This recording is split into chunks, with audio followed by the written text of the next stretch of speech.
Hello, everyone.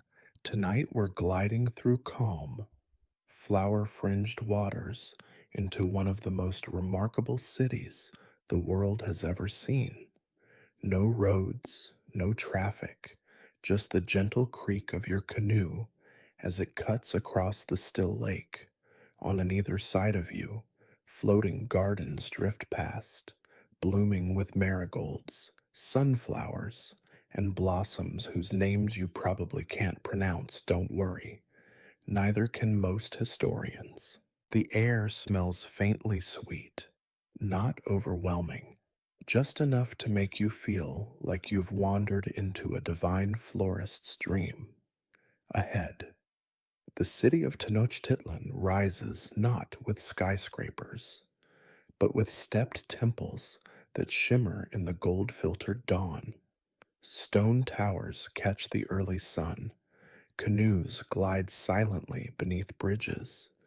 You're entering a city of over 200,000 people, and yes, it's all floating. Hey, if you're loving this content, I'd really appreciate it if you could give the video a quick like and hit that subscribe button. Tell me where you're tuning in from and what time it is for you. Now, dim the lights, maybe turn on a fan for that soft background hum, and let's ease into tonight's journey together. Your canoe slips between green islands, not real islands. Exactly. But Chinampus, we'll get to those soon. For now, all you notice is how quiet it is. You pass a man gently brushing a flower petal with a feather. A woman drops something into the water. Maybe it's an offering. Maybe it's compost. It's early, and your brain doesn't feel like asking questions yet. A heron stands one-legged on the edge of a garden, watching you like it owns the place. Maybe it does. This is, after all, a world where gods are in the details, especially the green, growing ones. You pass under a low bridge carved with serpents. A few kids peer over the side, giggling as your canoe brushes beneath. A couple of them toss marigold petals into the water. They scatter across the surface, drifting lazily like sleepy gold coins. You try to remember the last time your commute involved this much poetry. Soon, the channel widens. The lake seems to open its arms, revealing the full sprawl of Tenochtitlan.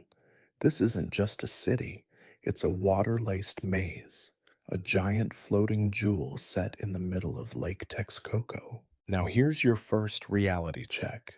As beautiful as this city looks, you probably wouldn't survive your first week here.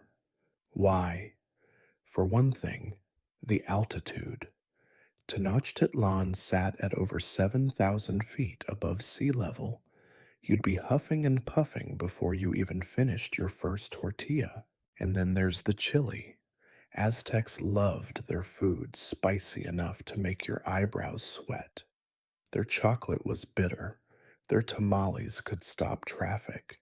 And don't even get me started on the fermented cactus drinks. Let's just say, you might accidentally drink glue, but tonight, you're not here to eat. You're here to drift, to float back in time, letting the city tell its story one quiet petal at a time. Historians still argue whether Tenochtitlan was the largest city in the world in 1500, but what they do agree on is that it was one of the most unique, built by the Mexica people whom we often just call Aztecs. This city rose out of lake bed like a lotus carefully balanced, wildly efficient, and surprisingly fragrant. Tenochtitlan wasn't just a place you lived, it was a place you tended, like a garden. And tonight, we're going to explore its roots. The canoe drifts closer to the central district. You pass more Chinampus, those mysterious floating gardens, long, rectangular plots, lined with willows and pulsing with color. They're so lush. You'd think the land had always been there, but no, these were man made, or maybe man grown. You'll see. On your left, a farmer kneels in the shallows, whispering to a cluster of lilies. Maybe he's praying. Maybe he's just lonely. Either way, it's charming. You catch glimpses of daily life children tying flower garlands, old men napping under pepper trees, market women hauling baskets of herbs. Everything smells like water and warm earth, with the occasional waft of, is that chocolate? There's laughter in the distance. Drums somewhere beyond the city center. A faint breeze catches your face, and for a moment, the whole city seems to breathe. Let's be honest. It's hard to imagine a place like this really existed. A metropolis with no horses, no wheels, no metal tools, just stone, wood, feathers, and flowers. And somehow, it worked. You pass a structure rising out of the lake, like a giant spine, part dock, part marketplace, part public meeting point.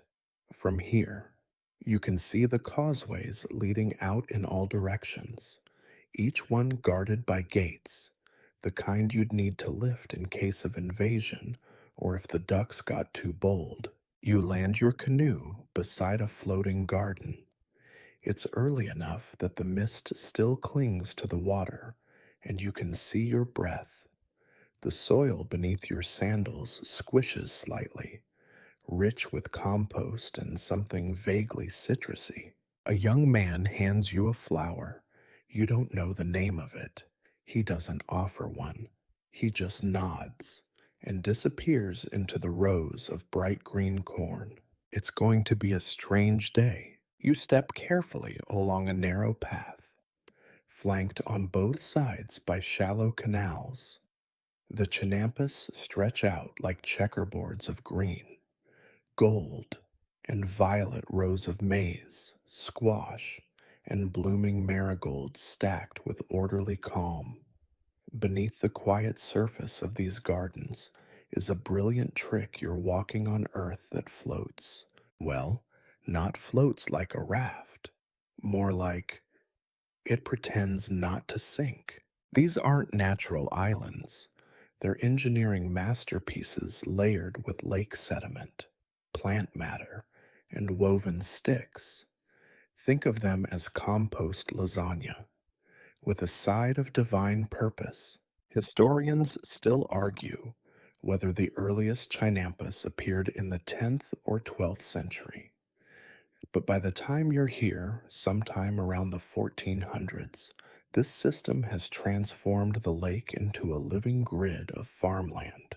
To build a chinampa, farmers would stake out a rectangular plot in shallow lake water, drive in wooden posts, often willow trees, and weave together mats of reeds or branches to form the base. Then came the layers mud, dredged from the lake bottom, decaying plant material, even ashes and food scraps. Honestly, it's like building a backyard garden. If your backyard were submerged under several feet of water and your tools were made of obsidian and optimism, you pause beside a patch of amaranth, a tall, swaying grain the Aztecs prized. It's crimson and lovely, and strangely enough, sometimes mixed with human blood in religious offerings. But don't worry, right now, it's just waving politely in the breeze. You kneel down to touch the soil.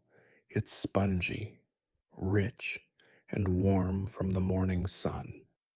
This is the magic of Chinampas, always moist, always fertile, always fed by the lake's slow breath.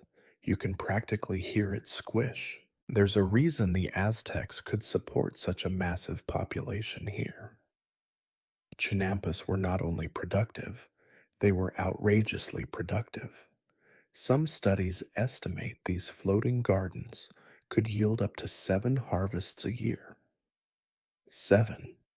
That's more than your houseplants have managed in a decade. A man nearby is bent over a row of beans, murmuring to them softly. He's not talking to you. He probably didn't even notice you. That's fine. You're just passing through. After all, everywhere you look, life pulses. Dragonflies hum above the canals. Ducks paddle lazily through irrigation trenches.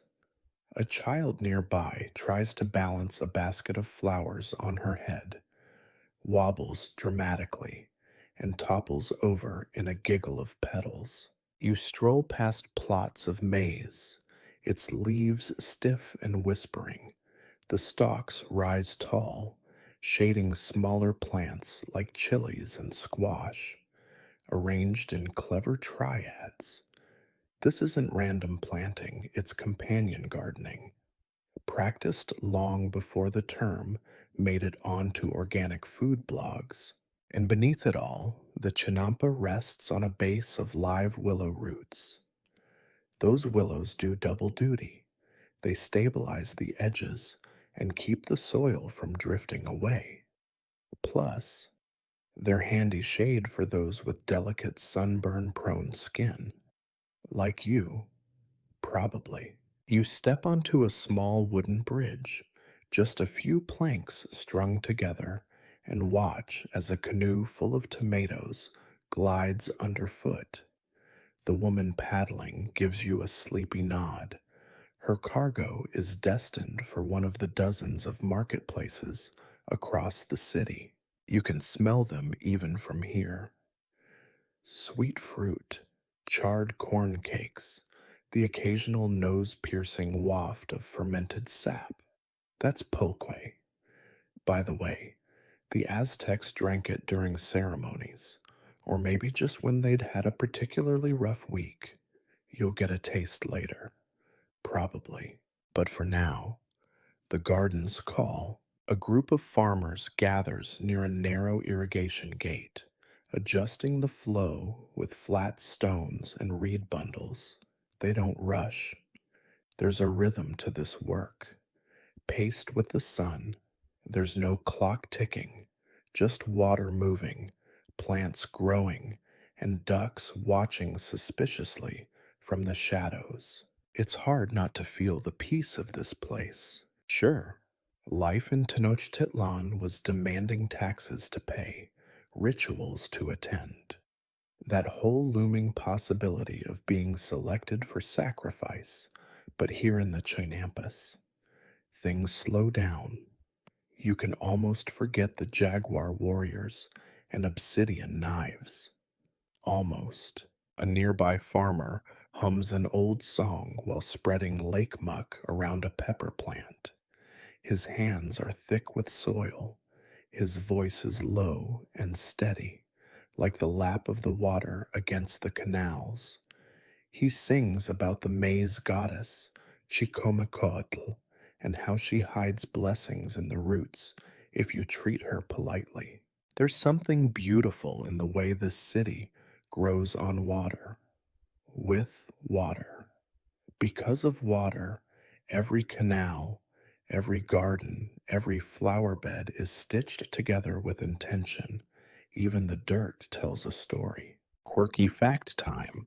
Aztec gardeners sometimes added powdered limestone or crushed bones to their chinampas, not for creepy reasons, but to improve pH levels and enhance fertility, kind of like the ancient version of Miracle Grow. If Miracle Grow included cremation, you pause beside a patch of herbs. Ipazote, tlanipa. Some have sharp smells, some are soft like velvet. All of them have names and stories. You might not know them now, but that's okay. The plants aren't offended. A farmer gestures for you to try a leaf. You chew it cautiously. It's minty, peppery, and slightly bitter, like chewing gum that disapproves of you. Still, not bad. You look around one last time before moving on, the lights starting to shift. A soft golden haze drapes over the gardens. Mist curls from the lake like steam off a morning cup of chocolate. This isn't just farmland, it's memory. And as you move on, deeper into the city's bloom, you carry a bit of it with you. Your feet crunch gently over a path of reeds and packed earth.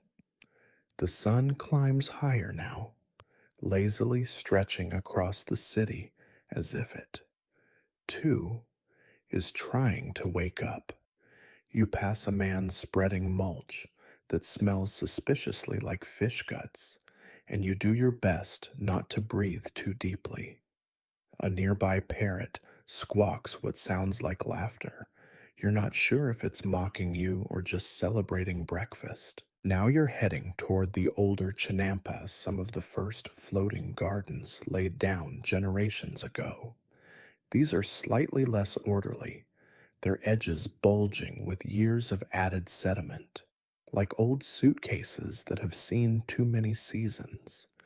Willows lean protectively over the rows of crops, and ducks paddle with smug authority through the shallow trenches. You stop to watch two farmers carefully scooping up rich lake muck and adding it to a compost pile.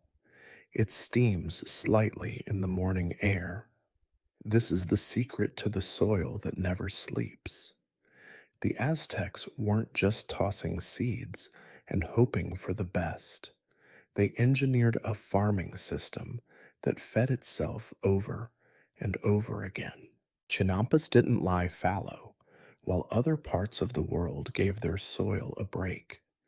These floating gardens kept going. They were always busy growing, resting under cover crops, or being turned and nourished with carefully prepared fertilizers. And here's your odd little gem. For this section, one of the favorite fertilizers, bird droppings collected from special towers built just to attract waterfowl. Yes, the Aztecs were the original poop recyclers. Some high status farmers even offered the stuff as tribute. Try picturing that delivery, a woven basket full of the finest goose leavings, carried proudly to the local temple.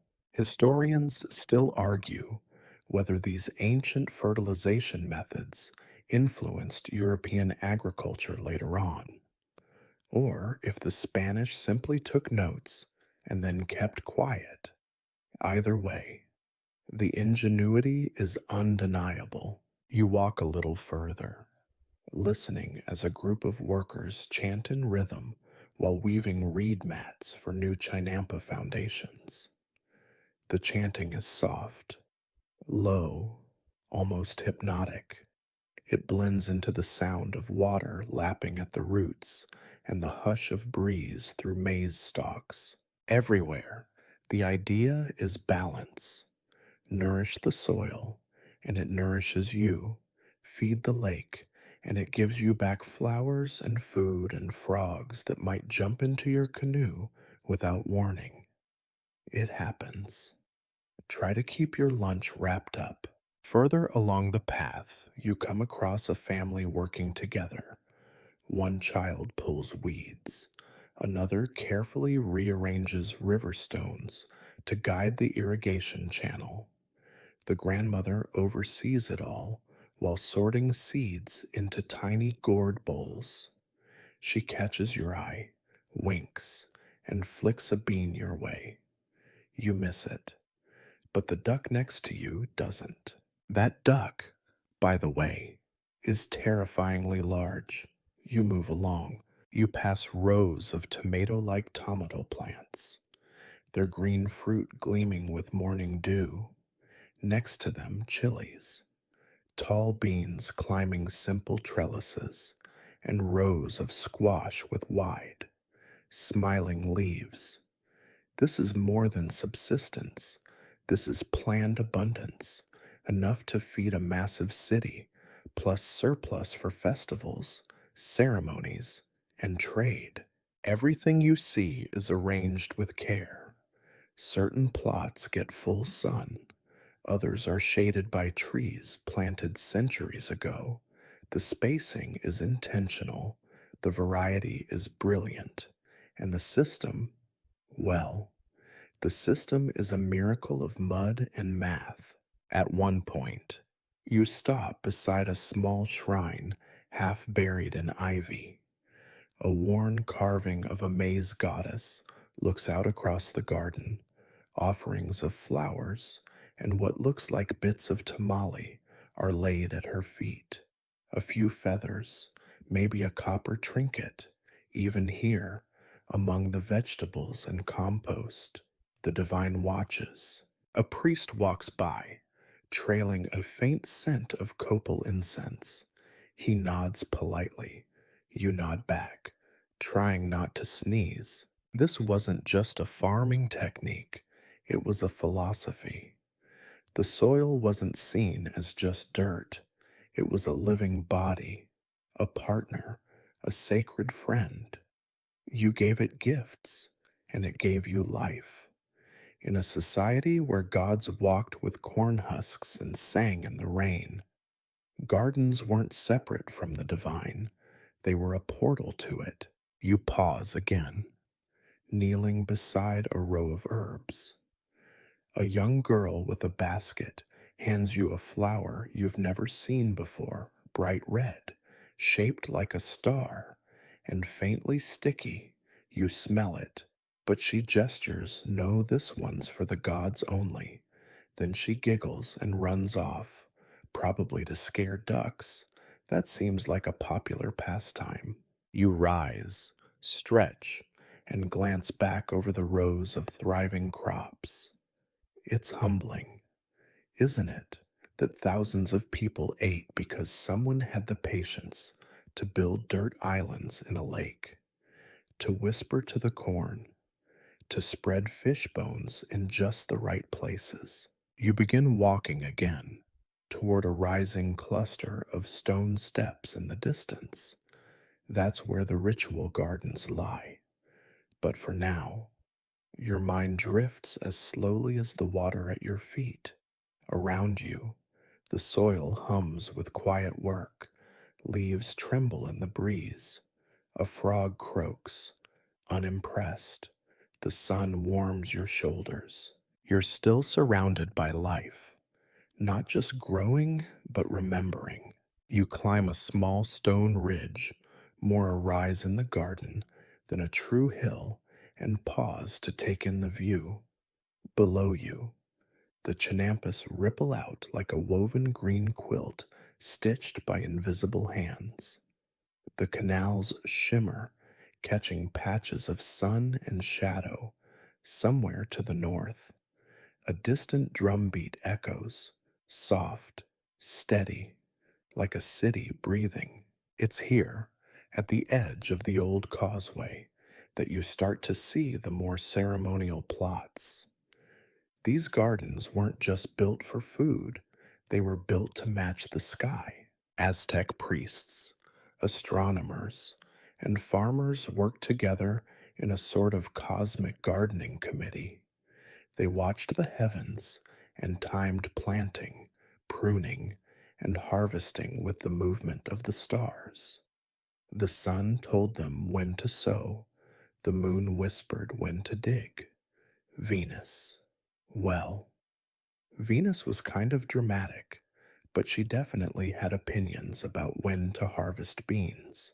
And those big stone calendars you've probably seen in museums, they weren't just decorative, they were planting guides. They told the people which gods were watching, what foods pleased them, and when to tuck seeds into the soil with a prayer or two for luck. Historians still argue whether the agricultural calendar began with the solar cycle or the tonal pohwali, the 260-day ritual calendar used for spiritual and ceremonial timing. Honestly, the Aztecs probably used both. One told you when the corn would grow, the other told you when the corn could feel it was time to grow. Slight difference, but it mattered.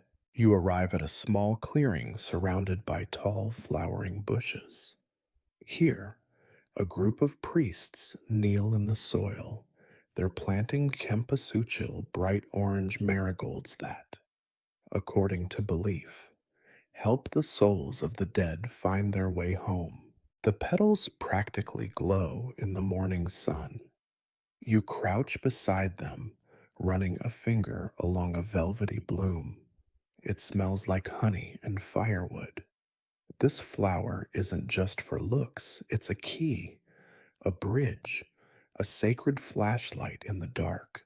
The priests hum low chamos chants as they bury tiny seed bundles, each one wrapped in bits of cotton and plant fiber. One priest marks the edge of the row with a carved obsidian stone. It gleams like polished ink. You overhear snippets of their quiet conversation. They're debating which gods prefer cacao blossoms and which ones are partial to dahlias. One insists that Tlaloc, the rain god, is a sucker for white lilies. Another swears that only the fire god appreciates the deep red petals of the tlachichinole flower. You suspect both might be right, or that the gods just like watching mortals argue. You lean back on your hands, the ground warm beneath your fingers. Overhead, a bird circles once, then dives into the reeds with a splash. Somewhere nearby, a flute begins to play, soft and slow. It sounds almost improvised, like the player is trying to coax the plants to open. The thing is, it might be working. You glance around, realizing that these sacred gardens are arranged in patterns, some in circles, others in narrow rows meant to mirror the shape of constellations. One patch even forms a spiral, leading the eye inward, as if guiding you towards something secret, something blooming. There's a practical side to this too. Of course, the Aztecs weren't just spiritual gardeners, they were strategic ones. Aligning garden activity with celestial events ensured crop rotation stayed on schedule. Pollinators arrived at the right time, and the people felt connected to something bigger than themselves. Plus, when your entire society depends on your ability to feed hundreds of thousands of people while also impressing the gods, you want your flowers to be punctual. You rise, brushing off your hands, and walk through rows of flowering plants laid out like offerings. Some are common maize, beans, squash, others you barely recognize. Feathery stalks of huauzantla, clusters of bright red chilcotle, tiny yellow blooms of xochitl that smell faintly like citrus and clean laundry. Near the center of the garden, a stone sundial sits, its shadow stretching like a dark petal. A young priest marks its edge with a bone stylus, murmuring as he notes the time, not in minutes or hours, but in cycles, seasons, spirits. He sees you, smiles, and offers a small bunch of blooms. You accept it. It's a strange combination, flowers with different scents, textures, and even temperatures. Some cool as mint, others warm like cinnamon. There's a saying here: to plant is to remember. You don't know who first said it, but it fits. Every flower holds a story. Every garden bed is an altar. You pause beside a ceremonial basin where water drips steadily from a carved stone pipe into a pool of petals. The reflection wavers gently sky, bloom, sky again. You dip your hand in, letting the cool water run through your fingers. And for a moment, it's hard to tell where the garden ends and the heavens begin. The sun creeps higher, shadows shift. The priests begin to pack away their tools, obsidian blades, seed bundles, folded pieces of bark paper marked with planting prayers. You follow a path between rows of white flowers, now half awake in the heat. Insects buzz lazily.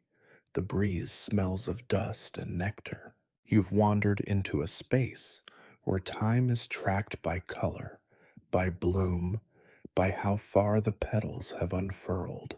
And you start to think maybe that's not such a bad way to live. You leave the ceremonial garden slowly, with the sun now bright enough to cast crisp shadows of flower stems and reed baskets across the narrow path.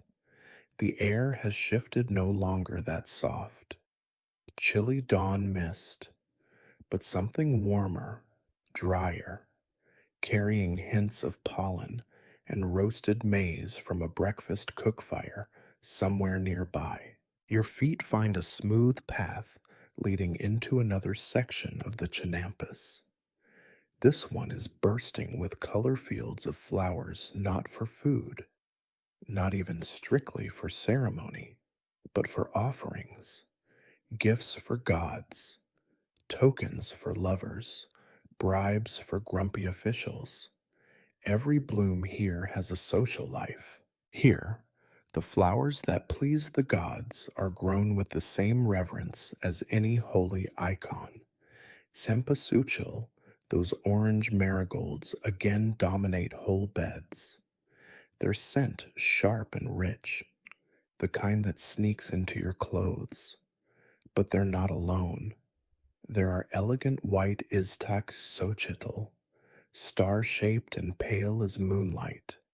Velvet-petaled teonanacatl mushrooms cluster at the base of trees, looking almost too magical to be real. This garden is different from the others, not wild exactly, but more expressive.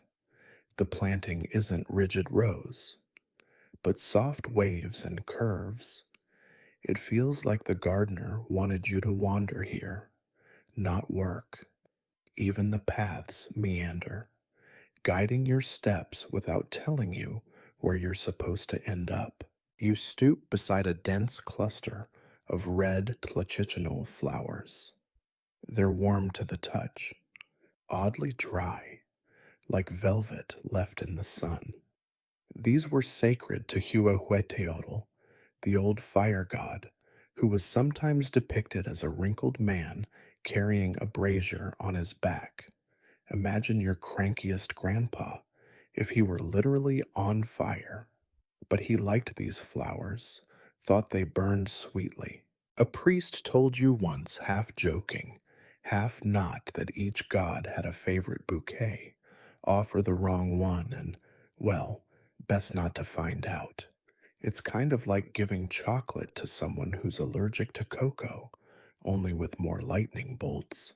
Historians still argue whether these associations were fixed or changed over time. Some records show Quetzalcoatl receiving blue flowers, others pink, others, strangely, none at all. Was it a matter of region ritual, personal preference of the priest in charge? No one agrees. Maybe the gods were just fickle. You get it. Some mornings you prefer coffee. Other mornings you want tea. Divine beings probably aren't any more consistent. You pass a set of carefully tended cacao trees. They're small, gnarled things.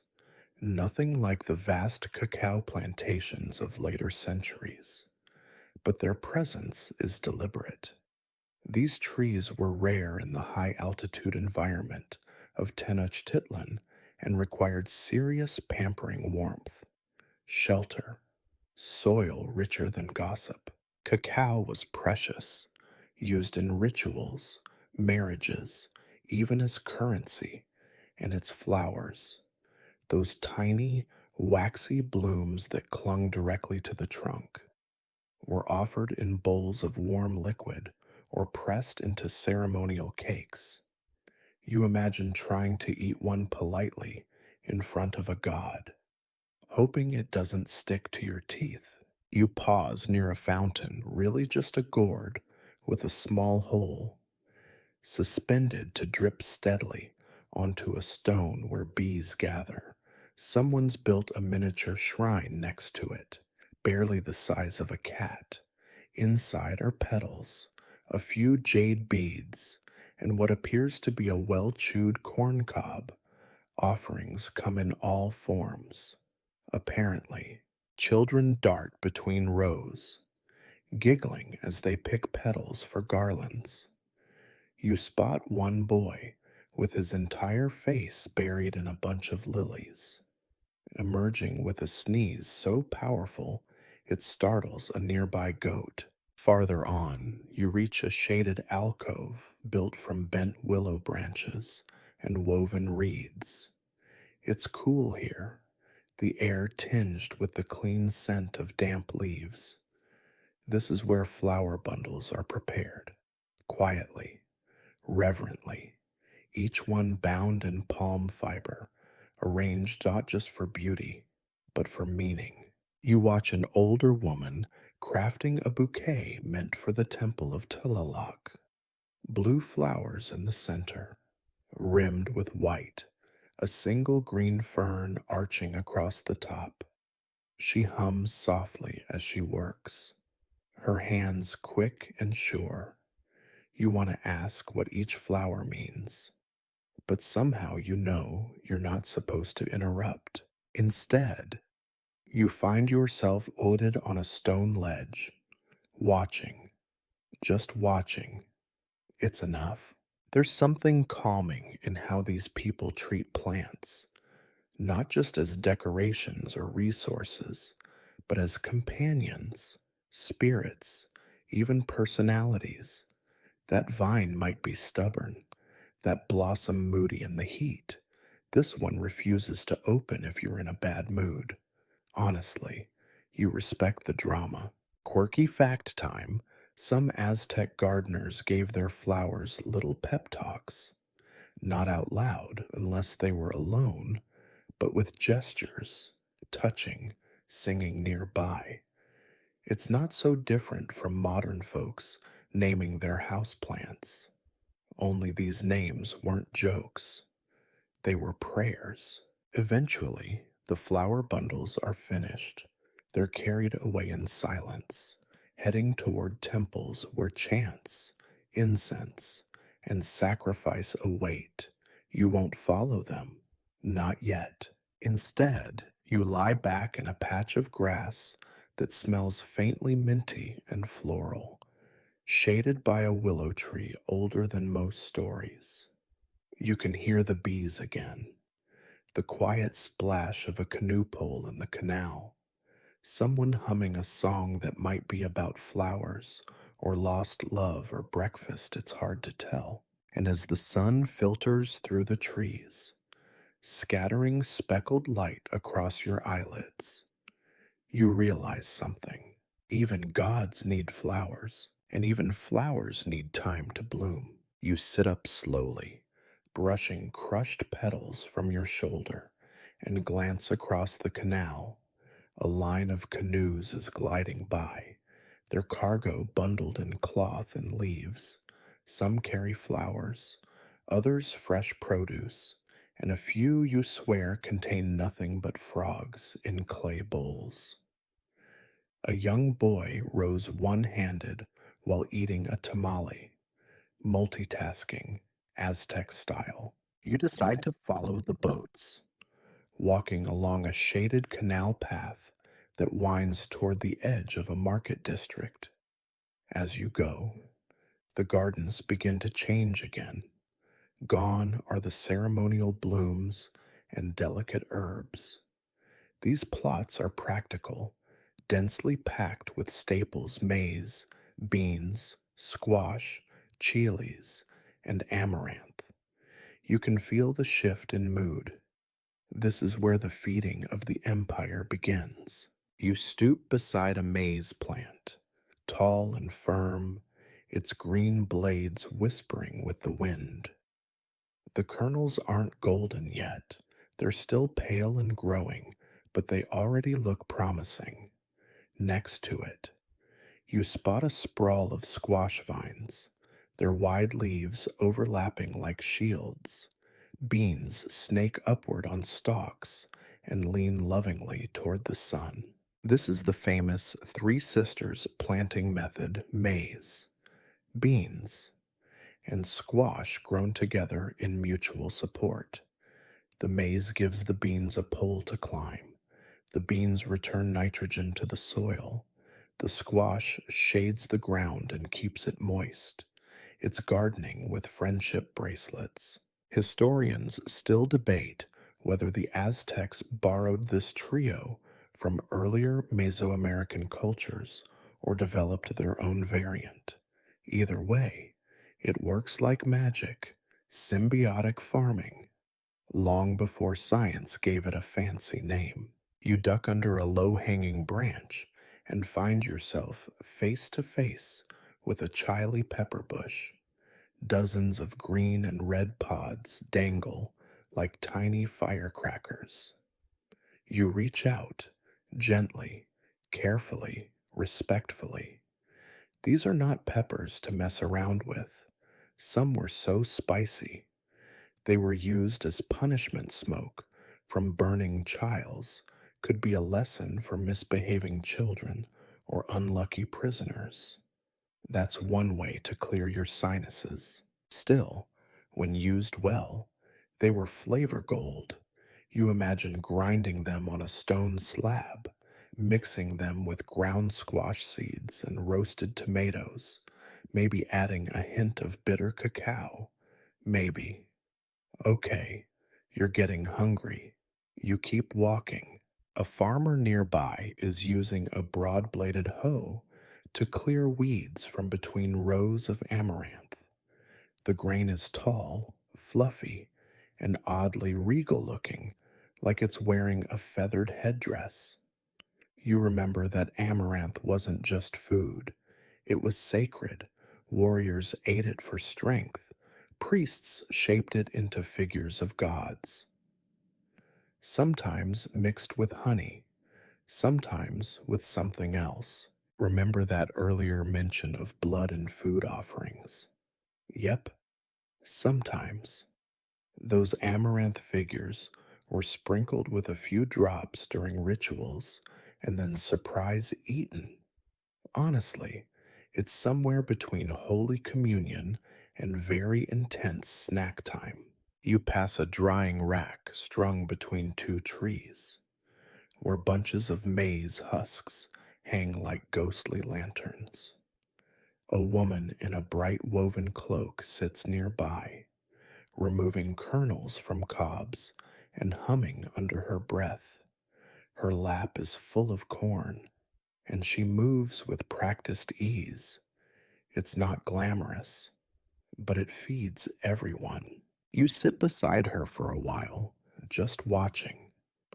The rhythm of her hands is soothing twist, pull, drop, twist, pull, drop. It's almost hypnotic. She doesn't speak to you, but she doesn't seem to mind your presence either. There's peace here and patience. This kind of work doesn't rush. Nearby, a pair of older children are stomping through mud with their feet wrapped in reed sandals. It looks like they're mashing something probably pulpy lakeweed used to enrich the soil. They laugh as they slip, and one of them ends up face first in a pile of it. Everyone cheers, even the frogs. This, you realize, is the daily labor behind the floating garden's reputation, not just sacred offerings or stargazing priests. But people, elbows deep in muck, hands calloused from years of weaving, planting, watering, harvesting, they didn't need tractors. They had time, knowledge, and a suspicious number of ducks. Oh, speaking of ducks, you pass by a fenced in section of garden where waterfowl are waddling freely, honking softly. Some are large, with bright green heads. Others are mottled and sleepy looking. One appears to be judging you. These ducks aren't pets. They're part of the cycle. Their waste nourishes the soil. Their feathers fill cloaks. And occasionally, yes, they become dinner, but not before doing their part for agriculture. It's oddly democratic, in a feathery, waddling way. A boy tosses handfuls of lakeweed toward them. One bold duck catches a piece midair like a champion. The boy cheers. You do too, softly. As you continue walking, the gardens stretch further, and you realize something surprising. This isn't just food production, this is urban design.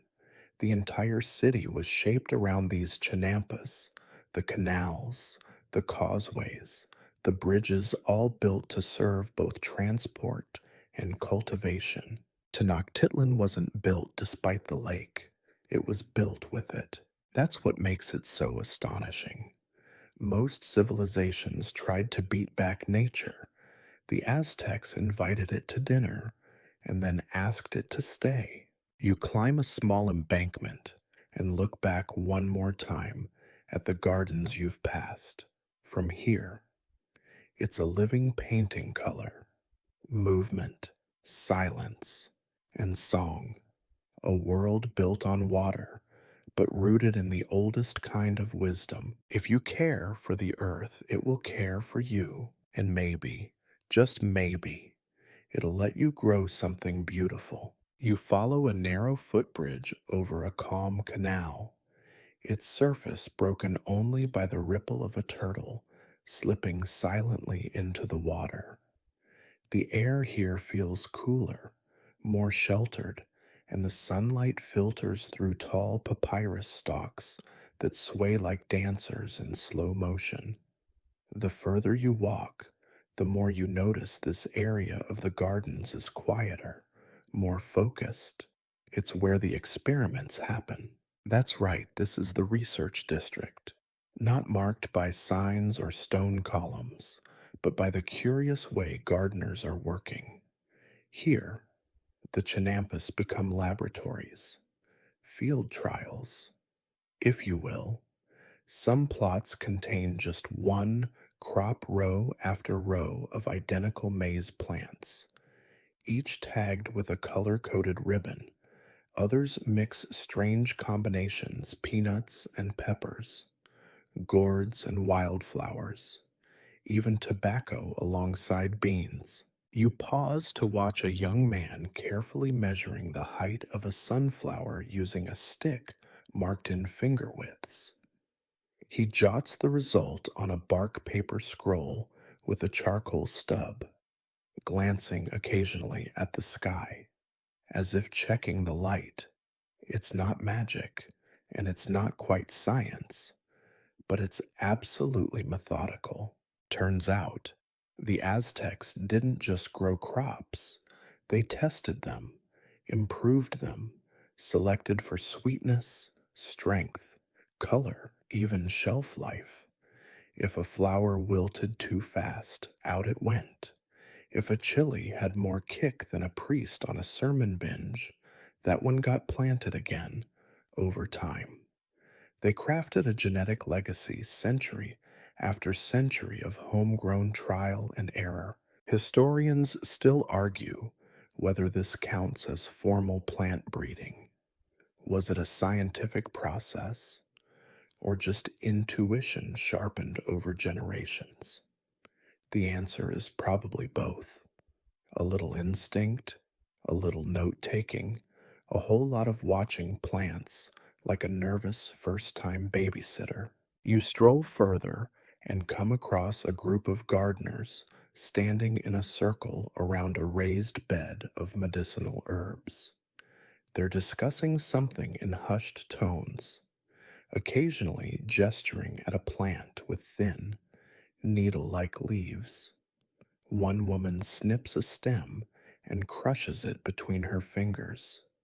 The scent reaches you a sharp, minty tang with a bitter finish. She nods in approval. This is Tlalca quetzal, a native plant used for stomach aches and fevers.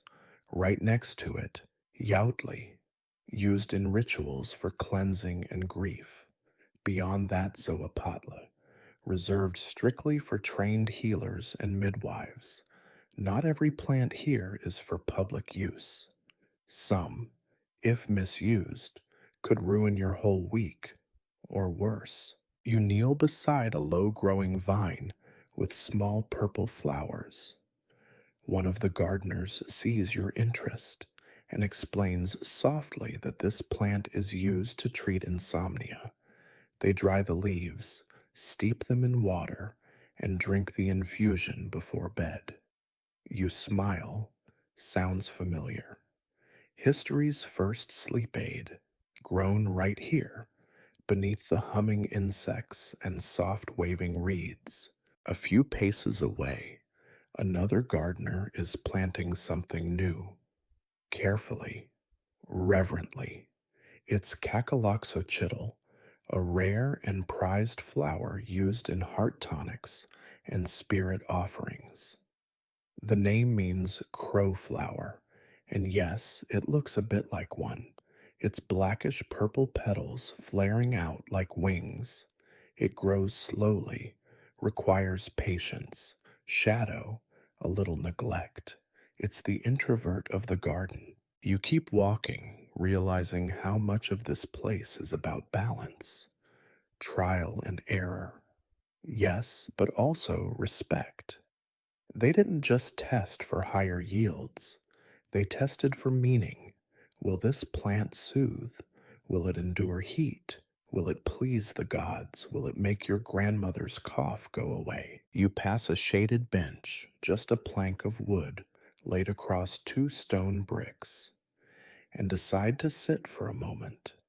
Bees drift lazily past your ears. The wind stirs the papyrus again. Somewhere, someone is singing, not a performance, just a melody shared with the air. A gardener walks by carrying a bundle of cut plants, not flowers, not herbs, just plain old reeds. She pauses to adjust the load, and you notice the subtle color differences, some golden, some pale green, some nearly white. She catches you looking and grins. These, she tells you, are being tested for their weaving potential.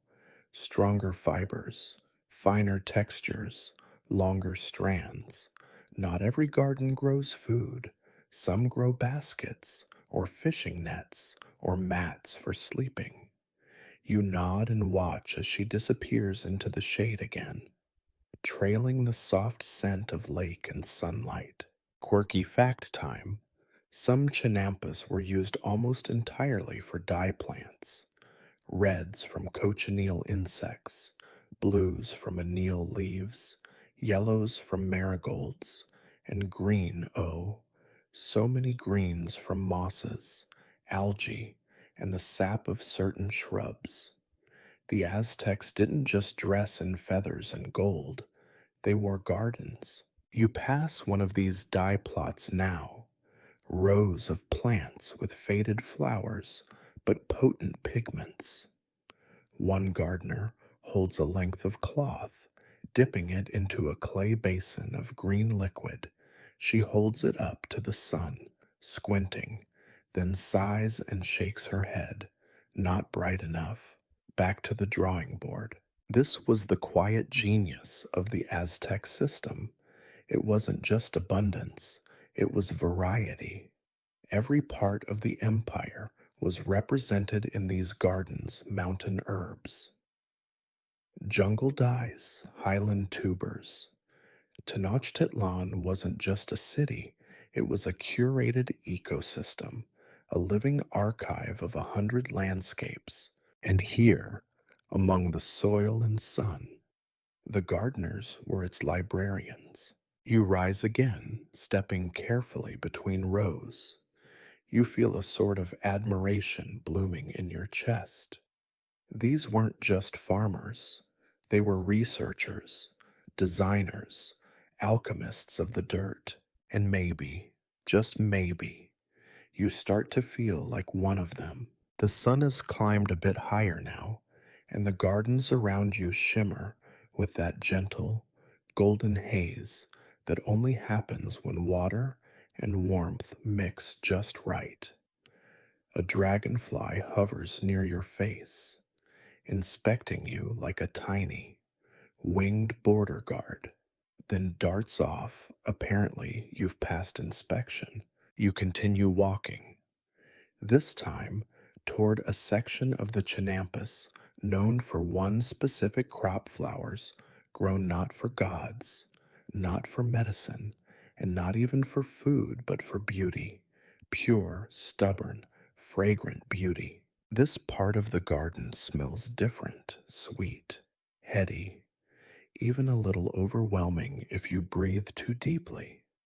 It's like every flower here is trying just a little too hard to impress you, and it's working. Here grow the ornamental flowers of the Aztec world, the xochitl, the blossoms mentioned in poems and carved into temple walls. This was the playground of the floriculturists' gardeners, with an artistic streak and a flair for color combinations that could make a hummingbird weep with joy. A group of them are kneeling in a wide bed of plants that seem arranged more like a tapestry than a farm plot. They're carefully pruning, shaping, even combing certain leaves with bone tools. One gently lifts a flower's face toward the sun and murmurs something to it, like a compliment or perhaps a suggestion to smile more. You remember that Aztec nobles took great pride in their personal flower gardens. Some even employed professional flower curators to make sure the blooms outside their homes stayed in season, symmetrical, and most importantly, gossip worthy. Historians still argue whether these ornamental gardens were purely decorative or had deeper ceremonial purposes. Some say they were symbols of the owner's wealth and refinement. Others believe each flower held specific political or emotional symbolism. And in either case, you wouldn't want to show up at someone's house with the wrong bouquet. You pause at a low bed of Mexican morning glories, their violet blooms wide open in the sun. Their vines twist elegantly along small reed trellises, practically flirting with you. These flowers were admired not just for their looks, but for their seed pods, which, how do we say this gently, could inspire visions. Let's just say they weren't your average morning tea ingredient. A gardener waves you over and hands you a tiny bloom that looks like a miniature trumpet. It's sticky with nectar. A bee joins the moment, zipping in like it RSVP'd weeks ago. You both enjoy the bloom in your own way. Further on, you discover a cluster of plants with drooping, bell-shaped flowers and a scent so soft and powdery it feels like memory. This is Toccoxochitl, the turkey flower, not because it smells like turkey, thankfully, but because the petals resemble a fanned-out tail. It was a favorite of the poetry circles. Yes, poetry circles. The Aztecs adored flower-based metaphors in their verses. You sit for a moment near a stone basin filled with water, its surface scattered with flower petals in pinks, yellows, and oranges. A young girl arrives with a fresh armful and begins dropping them in one at a time. She whispers something with each drop, maybe names, maybe wishes, maybe complaints about her older brother, whatever it is. The petals seem to listen. You close your eyes and listen too. The garden sounds different here, less industrious, more intimate. There's the hum of bees, the flutter of tiny wings, the occasional slap of a fishtail in a canal. Time doesn't move quickly in this part of the Chinampa. It sort of glides. You're shaken from your calm only slightly by a soft sneeze nearby. A young man is rubbing his eyes after getting a faceful of pollen from an overenthusiastic lily. He laughs, wipes his nose with a palm leaf, and shrugs. Occupational hazard. He gestures to a tall plant with striking red-orange blossoms is Quixochitl, according to him. It's the flower of heartbreak. People plant it when they're mourning or when they want their ex to know they're doing just fine without them. Thank you very much. You wonder if he speaks from experience. Quirky fact time: certain Aztec flower arrangements were thought to influence mood. A bundle of 4 specific blooms might inspire joy. Another set might invite sleep. Some were even said to increase your odds in love, though success rates varied depending on how much you watered them and yourself. As you wander past the last row of ornamental flowers, you spot a small stone sculpture nestled among the blooms.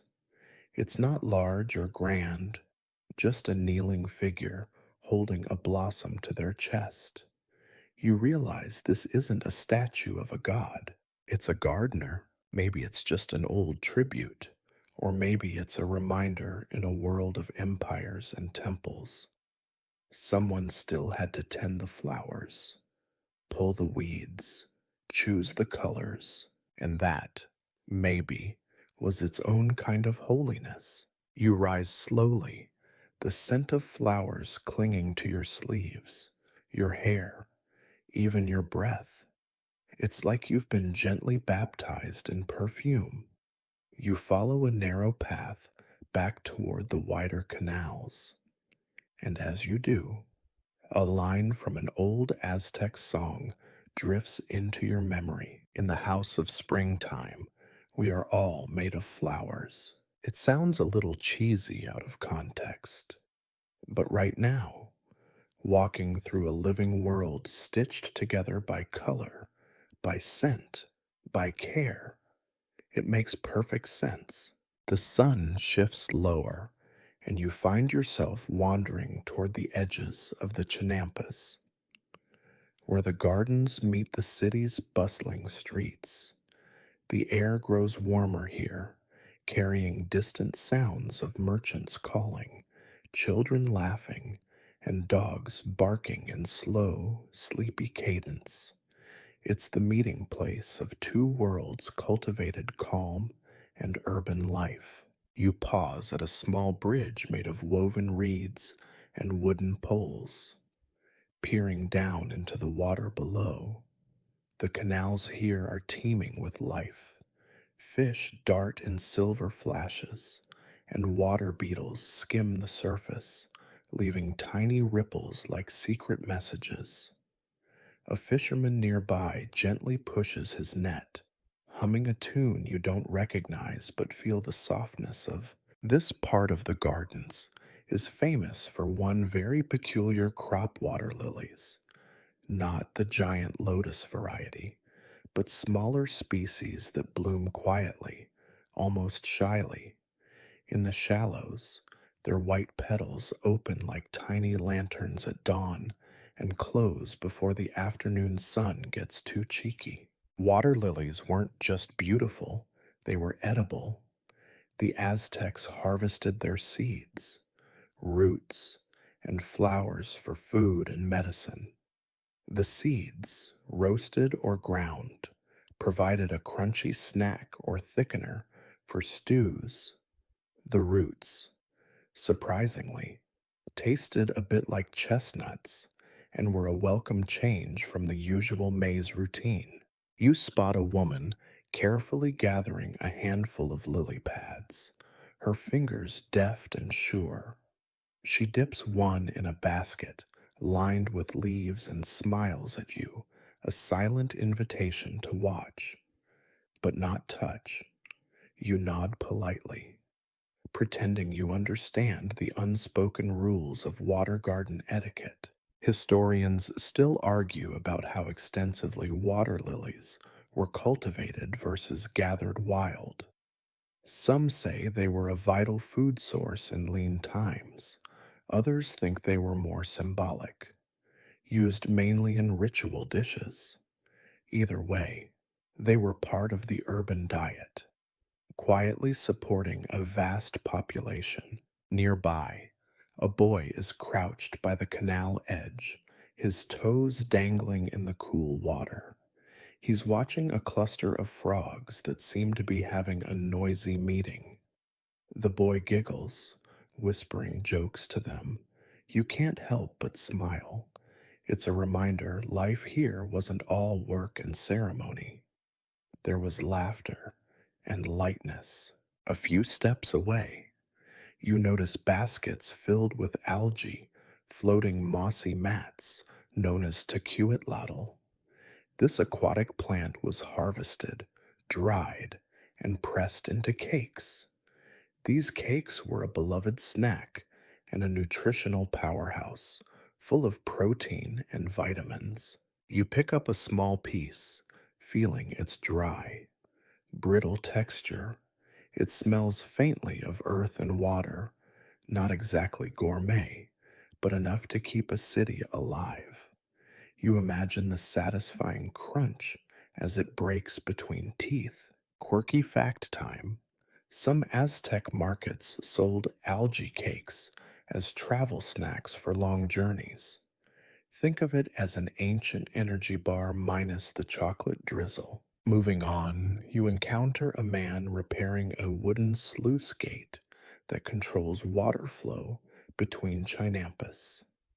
His hands are steady, working with a soft rhythm that speaks of experience.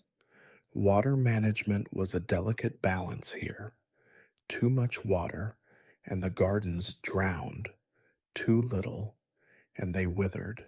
You watch as he adjusts the gate, letting just the right amount of water through.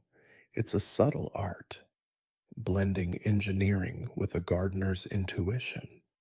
Historians still argue whether the water control systems were designed by professional engineers or evolved from centuries of trial and error by the gardeners themselves. As the afternoon light softens, you feel the steady pulse of the city around you, alive, but not hurried. The gardens and canals don't stop for the crowds. They keep growing, flowing, breathing, and you realize this rhythm slow, steady, intertwined is what kept Tenochtitlan alive. You take a deep breath, filling your lungs with the mingled scents of water, earth, and distant flowers. The day may be winding down, but the gardens continue their quiet work. Beneath the hum of insects and the gentle splash of oars, this place, this floating world of plants and people, is a living testament to patience, balance, and care. You stand, brushing a speck of dust from your sleeve, and prepare to follow the path back toward the heart of the city, because even the most beautiful garden needs a visitor now and then. As you move away from the waterways, the sounds of water and wildlife fade, replaced by the steady murmur of the city itself. You step onto a broad, sun warmed causeway lined with stone benches where vendors are beginning to set up small stalls. The aromas here shift, too, from fresh water and flowers to roasting maize and simmering beans. This is the boundary where the Chinampas meet everyday life, where the garden's bounty begins its journey to the market. You watch as porters unload baskets brimming with fruits, vegetables, and flowers.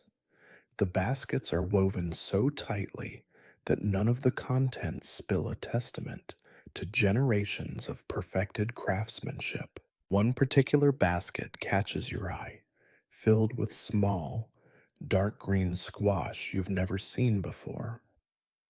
A woman nearby tells you these are chilacoyote, a type of squash prized for its sweet flesh and versatility in cooking. You learn that chilacoyote was not just a staple food, but also a delicacy at royal feasts. The sweetness made it a favorite for desserts and ceremonial dishes. You stroll further and encounter a stall where a man carefully peels a large, round fruit covered in a rough green rind. Inside, it's soft, creamy, and dotted with black seeds, the zapote. It has a custard like texture and a flavor that's a little like sweet pumpkin and honey combined. You're tempted to ask for a taste, but the vendor shakes his head gently. These are reserved for special occasions. As you move on, you pass by a cart loaded with freshly ground nixtamal dough. This dough, made by soaking and cooking maize kernels in an alkaline solution, was the foundation of tortillas, tamales, and countless other dishes. You imagine the effort involved, the soaking, washing, grinding, and the countless hands that shaped the dough into food that fueled an empire. Historians still debate how nixtamalization first developed. Was it an accidental discovery when cooking maize with ashes, or an intentional innovation?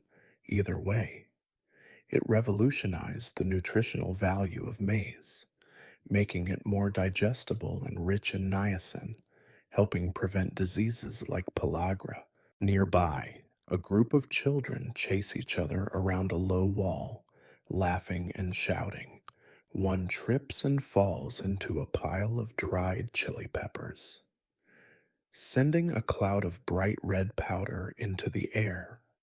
The chili peppers smell fiery and sharp, and you cough lightly, feeling your nose tingle. Chilies were an essential part of the Aztec diet, used in sauces, stews, and even drinks. They were believed to have health benefits, including aiding digestion and warming the body.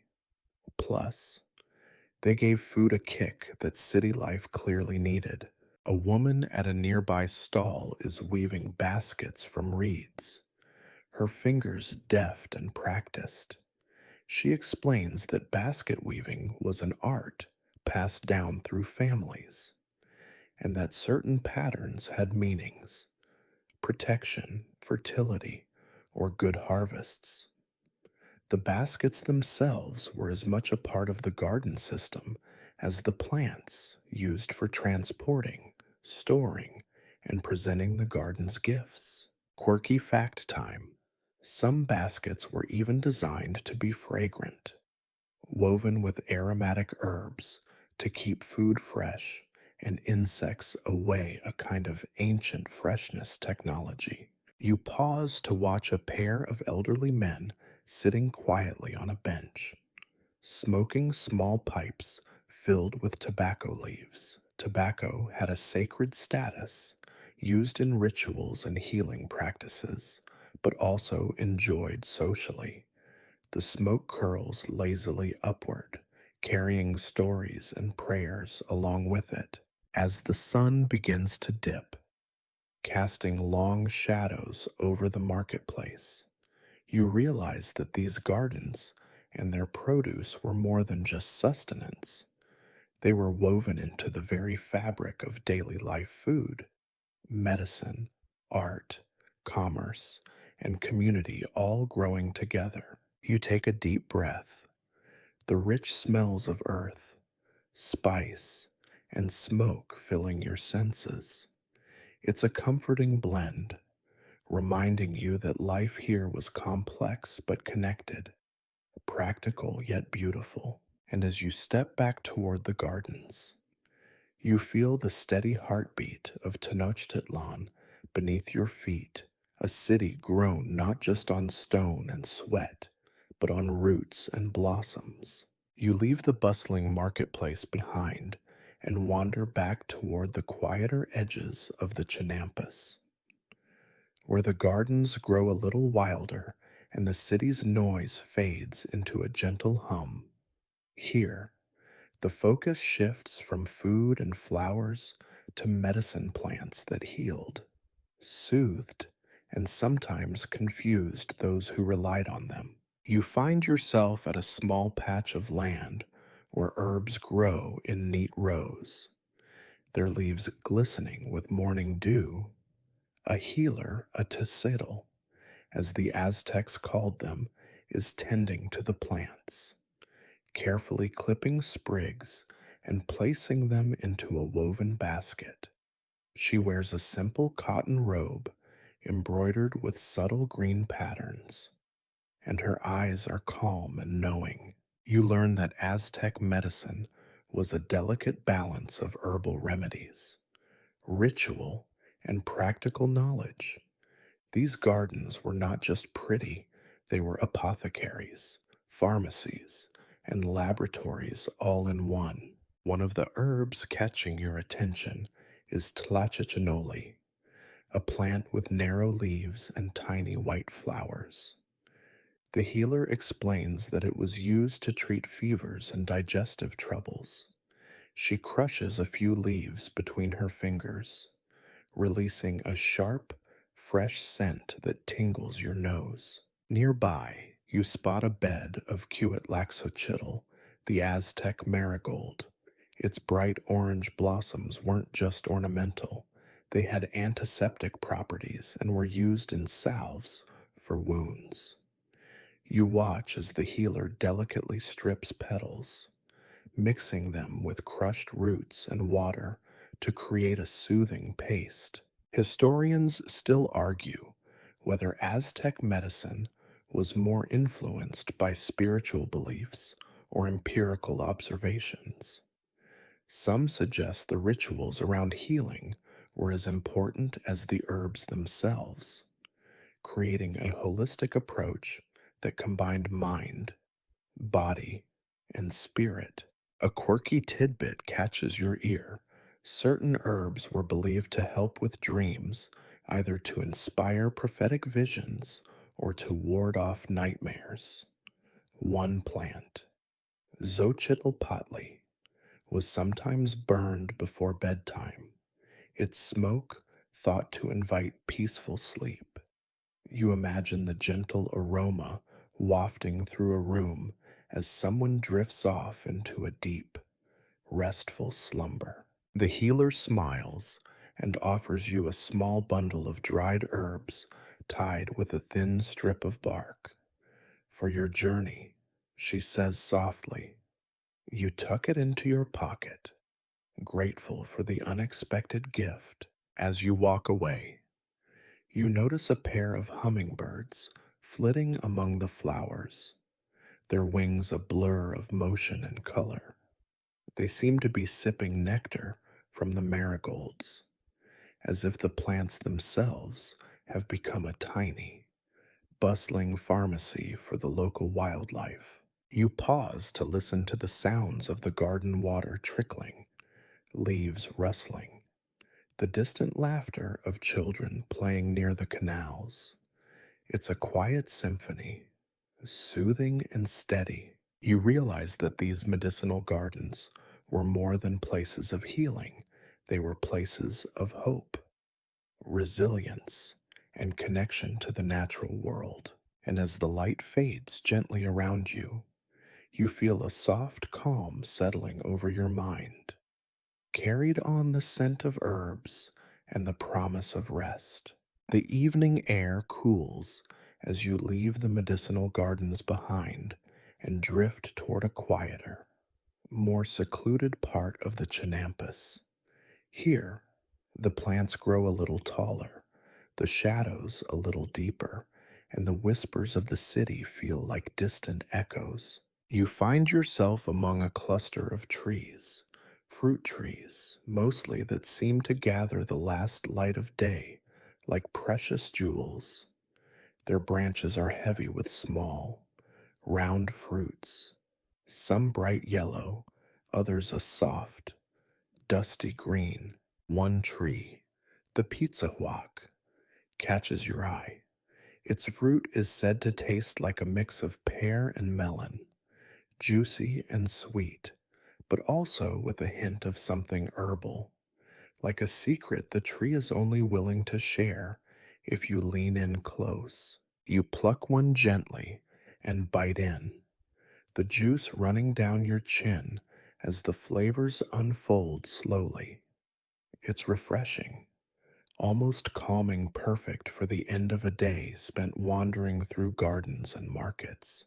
Nearby, a man is perched on a low stool, carefully peeling a cluster of guava with a thin obsidian blade. The guava's pink flesh is sticky with sweetness, and the air around him is filled with the warm, tropical scent that makes your mouth water. The fruit trees of the Chinampas were more than just food. They were symbols of abundance, fertility, and the cycles of nature.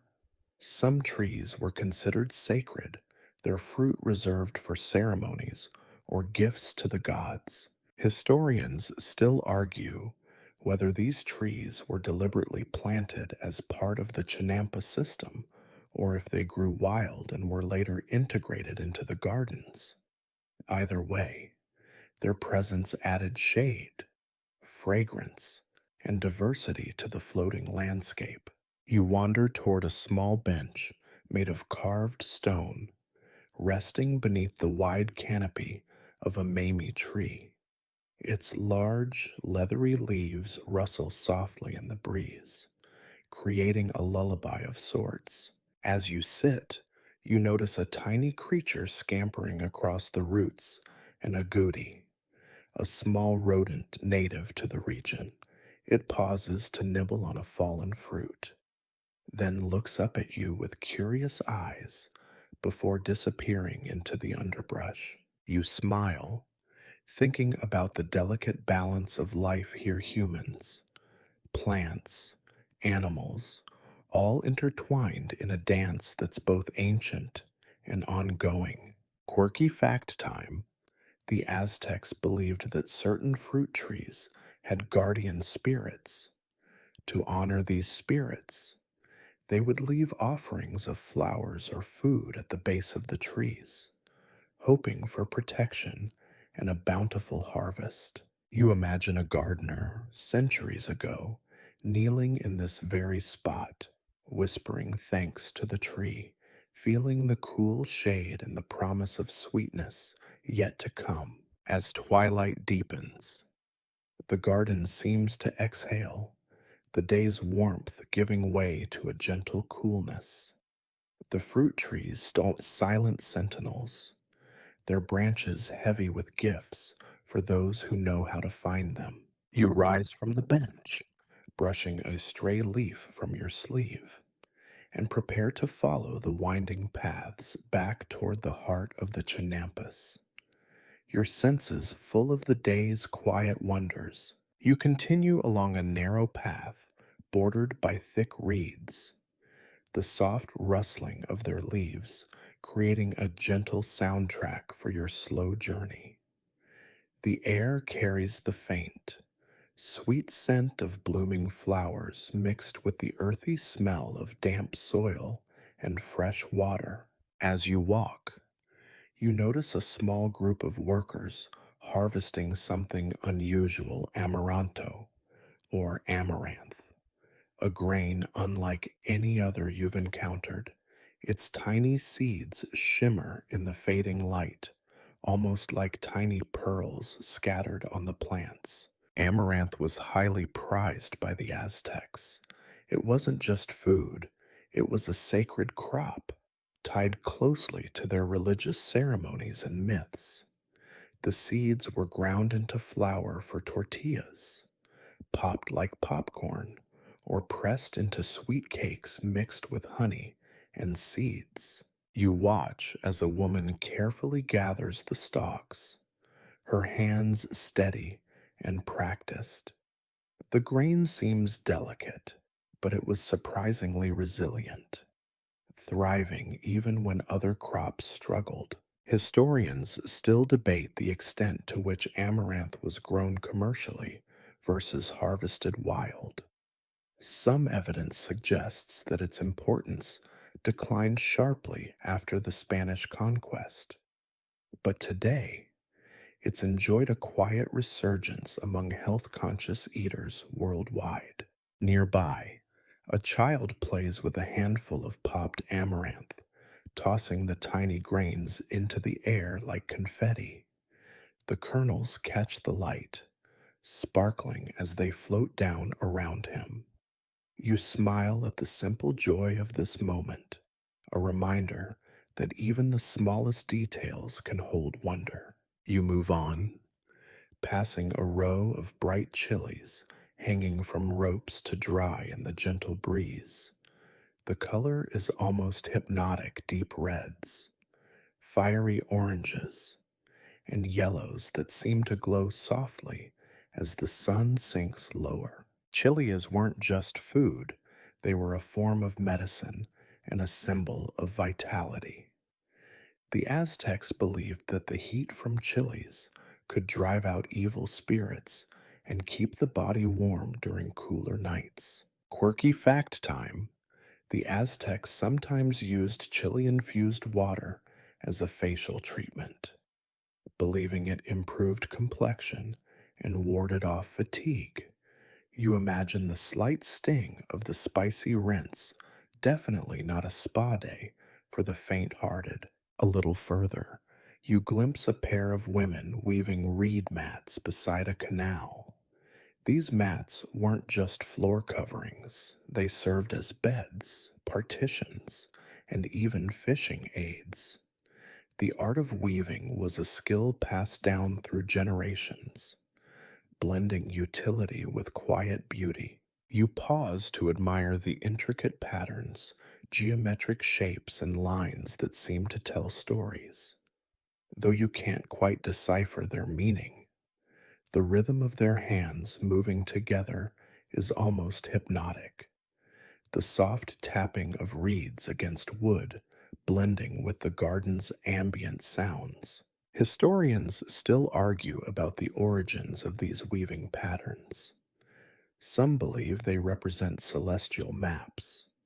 Others think they're abstract symbols of fertility and life. As dusk settles, you hear the faint splash of a canoe gliding through a canal, the oars dipping silently into the water.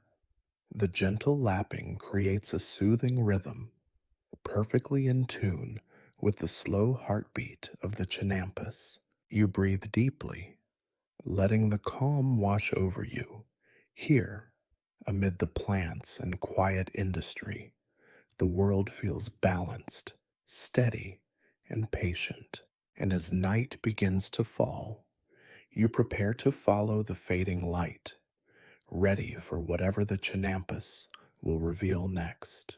The soft sound of water lapping against the wooden docks leads you back toward the heart of the Chinampas, where the canals wind like quiet veins threading through the green expanse. You step carefully onto a narrow canoe, feeling the gentle sway as a skilled paddler guides you deeper into the maze. The air here is cooler, touched by the moisture of the water, and heavy with the scent of damp earth and blooming lilies. You watch the lily pads drifting lazily, their white blossoms opening and closing with the light, like delicate lanterns. As you glide silently along, your guide points out small clusters of ahuehuete trees, massive, ancient cypresses whose roots grip the water's edge. These trees are as old as the city itself and hold a special place in Aztec culture, symbolizing endurance and strength. Nearby, the water is alive with fish, mojarra, and tilapia darting beneath the surface, their scales flashing like quicksilver. Fishing was another vital part of life here, complementing the garden's crops. Nets woven from agave fibers would be dipped into the canals, catching fish for daily meals. Historians still argue whether fish farming was a deliberate practice or if the canals simply created a natural habitat that locals took advantage of. Either way, the presence of fish added protein and variety to the Aztec diet. Your guide gestures toward a patch of floating vegetation where bright orange flowers bloom calla lilies. Known locally as kala, they were admired not only for their beauty, but also for their use in rituals and medicine. You lean forward, watching a small dragonfly hover and then land on a lily petal, its delicate wings shimmering in the late afternoon sun. The scene feels almost too perfect, like a painting coming to life. Quirky fact, some Aztec fishermen used frogs as bait, believing their croaks would attract larger fish. You chuckle quietly, imagining a fisherman whispering sweet nothings to a frog to get it to cooperate. Further along the canal, you spot a woman using a long wooden paddle to push a small raft piled high with bundles of reeds and cut flowers. These blooms would later be woven into garlands for festivals or offerings to the gods. You think about the layers of meaning in these flowers. Some represented fertility, others protection, or the fleeting beauty of life itself. The flowers were more than decoration, they were language. As the sun begins to dip behind the horizon, the water glows golden, and the gentle rocking of the canoe lulls your mind toward calmness. You close your eyes for a moment, feeling the cool evening air brush against your skin, carrying with it the faintest hint of flower petals and fresh water. This is a place where nature and human craft intertwine so seamlessly that it's hard to tell where one ends and the other begins. And with each stroke of the paddle, you drift further into a world both ancient and quietly alive, inviting you to rest and dream. The sun has dipped lower now, painting the sky in soft shades of pink and purple as you step off the canoe and onto the edge of a broad chinampa lined with towering sunflowers. Their golden heads sway gently in the evening breeze, nodding as if in greeting. Sunflowers, you learn, were not just cheerful plants here, they had practical uses too. Their seeds provided oil for cooking and lamps, and the sturdy stalks were sometimes used in weaving or building. The Aztecs appreciated plants that could serve multiple purposes, blending utility with beauty. As you wander among the flowers, you notice bees busily collecting pollen, their quiet buzzing blending into the garden's ambient sounds. Pollination was crucial, of course, and the Chinampas's biodiversity helped support a rich web of life. Nearby, a woman is carefully collecting the dried seed heads, her hands gentle but sure. She explains that sunflower seeds were roasted and eaten as snacks or ground into paste for sauces. Historians still debate the extent of sunflower cultivation in pre Columbian Mesoamerica, with some suggesting the plant's presence was more symbolic than agricultural. Either way, their bright faces add a warm glow to the floating gardens. A quirky fact for you: the Aztecs sometimes painted their homes and temples with dyes extracted from sunflower petals, believing the vibrant yellow would attract the favor of the sun god. You smile as you watch a group of children weaving flower crowns, threading sunflowers with marigolds and wild grasses. The crowns are meant to bring good luck and protection during festivals. The laughter of the children mingles with the chirping of crickets just beginning their evening chorus. It's a peaceful sound, a gentle reminder that life here moves in rhythms both lively and slow. You continue walking, the soft earth giving way to a patch of wild herbs. Here, you find epazote, a pungent herb used in cooking and medicine. Its strong aroma is a little like a mix of oregano and mint, and it was believed to help with digestion, especially after feasting on beans. Quirky enough, epazote was also thought to ward off evil spirits and protect homes. You can almost picture someone hanging bundles of it near their doorway, like an herbal charm. As night falls, the stars begin to appear one by one in the darkening sky. You lie back on a soft bed of grass, the warm earth steady beneath you, and watch the heavens come alive. The Chinampas, with their blend of sunflowers, herbs, and quiet life, feel like a living dream, a patchwork of stories, colors, and scents woven together under the vast Mexican sky. And as you close your eyes, the gentle hum of nature lulls you deeper into rest. The garden's spirit softly whispering lullabies meant just for you. The night deepens, but your journey continues softly onward, guided by the faint glow of moonlight reflecting off the canals. You find yourself walking toward a quieter part of the Chinampas, where the air feels cooler and the garden scents mingle into a soothing perfume. Here, a small grove of avocado trees stands quietly, their broad leaves whispering with every breeze. The avocado was more than just a tasty fruit to the Aztecs. It was a symbol of fertility and love, often included in feasts and rituals celebrating life's abundance. You pluck a ripe avocado, feeling its soft skin and rich, buttery flesh as you slice it open. The creamy texture melts on your tongue, cool and smooth, like a gentle balm. It's easy to see why this fruit became a staple, cherished for its taste and nutrition.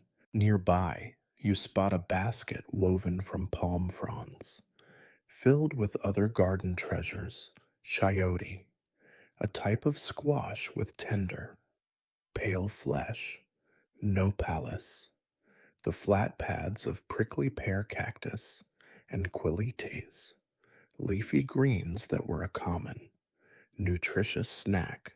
Historians still argue whether the Chinampas were the primary source of these vegetables, or if they were also cultivated in the drier areas surrounding the city. The truth is probably a little of both, a testament to the Aztecs' adaptability and agricultural skill. Quirky tidbit: the Aztecs sometimes used avocado pits to create a dye for coloring textiles. Imagine wearing clothes colored with the essence of this creamy fruit. It's like fashion and food rolled into one. As you continue walking, you hear the distant sound of drums and singing, a soft, rhythmic beat that seems to float on the night air. It's a reminder that life in Tenochtitlan never truly sleeps. Even as the Chinampas rest, you pause by a small shrine nestled among the trees, adorned with marigold petals and woven garlands. Offerings of fruit and flowers are carefully arranged, evidence of ongoing reverence for the gods and nature. You think about how these gardens weren't just practical spaces, they were spiritual landscapes, places where daily life and divine connection intertwined. And as you breathe in the cool night air, you feel a deep sense of peace, carried on the soft sounds and scents of the Chinampas at rest. Your steps slow, your mind unwinding with each gentle breath, ready to drift further into the calm embrace of the night. The night air grows cooler as you stroll beside the still canals. Their surfaces mirror smooth beneath the silver moonlight. The soft chorus of frogs and crickets fills the space, blending into a natural lullaby. You notice something unusual growing near the water's edge, a patch of cacao trees, their broad, glossy leaves shimmering faintly. The cacao bean was treasured by the Aztecs, used not only to make chocolate, but also as currency and in sacred rituals. You imagine the scent of freshly roasted cacao beans, rich and slightly bitter, warming the air in a humble kitchen somewhere nearby. Drinking chocolate then was quite different from the sweet treats we know today, more spicy, more bitter, and often mixed with chili or flowers. Historians still argue about how cacao cultivation spread across Mesoamerica and whether the Chinampas themselves were a major center for growing cacao. But there's no doubt it was a vital part of Aztec life. Quirky fact: cacao was sometimes reserved for warriors and nobility, while commoners enjoyed corn based drinks instead. The idea of chocolate as a luxury is nothing new. Nearby, a small group of people gather around a low fire, grinding roasted cacao beans on a stone matat, preparing the precious beverage. The rhythmic sound of grinding stones blends with the night's natural symphony. As you watch, you spot a woman adding a pinch of ground chili and a few flower petals to the mix, a recipe passed down through generations, balancing bitter and sweet, heat and fragrance. The smell makes you imagine sitting down with the group, feeling the warmth of the fire and the weight of history in each sip. Moving on, you come across a modest wooden frame used to dry cacao pods, their bright yellow and orange shells glowing faintly in the moonlight. The drying process was delicate, requiring patience and care to ensure the beans developed their full flavor. You take a slow breath, the cool night air carrying the scent of drying leaves, roasting beans, and damp earth, a blend that's strangely comforting. As you wander back toward the wider canals, the Chinampas feel alive even in their rest, holding countless stories and secrets within their soil and waters. And with every step, you drift closer to the quiet, steady pulse of ancient life, the garden's gentle magic wrapping around you like a soft blanket. You continue your slow wander through the moonlit Chinampas, stepping carefully around patches of flowering herbs that release a faint, calming scent. The air feels soft, almost velvety, as if the garden itself is exhaling a gentle sigh. Ahead, you spot a small clearing where a few workers are busy at a low table, sorting bundles of amaranth stalks and seeds under the flickering light of a simple oil lamp. The faint glow casts long, dancing shadows across their focused faces. Amaranth, you recall from earlier, was not just a food source, but a sacred grain with spiritual significance woven into its cultivation and consumption. The workers handle the plants with reverence, their movements slow and deliberate. One of them hums a soft tune, a melody passed down through generations, meant to bless the harvest and honor the earth. Historians still debate the exact rituals connected to amaranth farming, but most agree it was a practice steeped in tradition, blending the practical with the mystical. You quietly observe as a young girl carefully picks seeds from a stalk, her fingers nimble and precise. It's a simple task, yet you sense the weight of meaning behind it. Nearby, a basket holds popped amaranth cakes, sticky with honey and sprinkled with seeds. You imagine biting into one crunchy, sweet, and slightly nutty, a perfect combination for a slow, restful evening. Quirky tidbit: the Aztecs believed that eating amaranth could strengthen the spirit as well as the body, making it a favorite among warriors preparing for battle. You smile softly at the thought of ancient fighters fueled by these tiny grains, quietly recharging between moments of action. As the night deepens, the workers finish their tasks and gather to share a light meal, the quiet murmur of conversation blending with the natural symphony around them. You take a deep breath, feeling the peaceful rhythm of the chinampas soak into your bones, the steady pulse of life and history wrapped in this floating world. And with that, you continue on your path, the gentle glow of dawn still hours away, the garden's quiet magic ready to carry you forward. The soft pre-dawn light begins to touch the edges of the sky as you walk along a canal lined with rows of marigolds, their bright orange petals closed tightly in sleep. The garden holds its breath in the cool, quiet morning. Marigolds were more than just pretty flowers to the Aztecs. They were symbols of life and death, often used in ceremonies honoring ancestors and marking sacred spaces. Their vivid color was thought to guide spirits on their journeys. You pause to brush your fingers lightly over the soft petals, feeling the delicate texture and the faint warmth left from the day before. It's strange how something so vibrant can feel so peaceful in the hush of early morning. Nearby, you spot a small group gathering herbs, hierba santa, and epazote used for healing and cooking.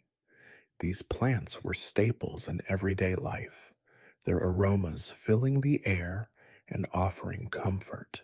Historians still debate whether the Chinampas were primarily agricultural spaces or if they doubled as medicinal gardens as well. Most evidence points to a harmonious blend of both. Quirky fact: the Aztecs sometimes used marigold petals as a mild insect repellent, rubbing them gently on their skin before heading out to work. It's a natural, fragrant shield. As the light grows, you watch a woman carefully weaving a crown from marigolds and other garden flowers.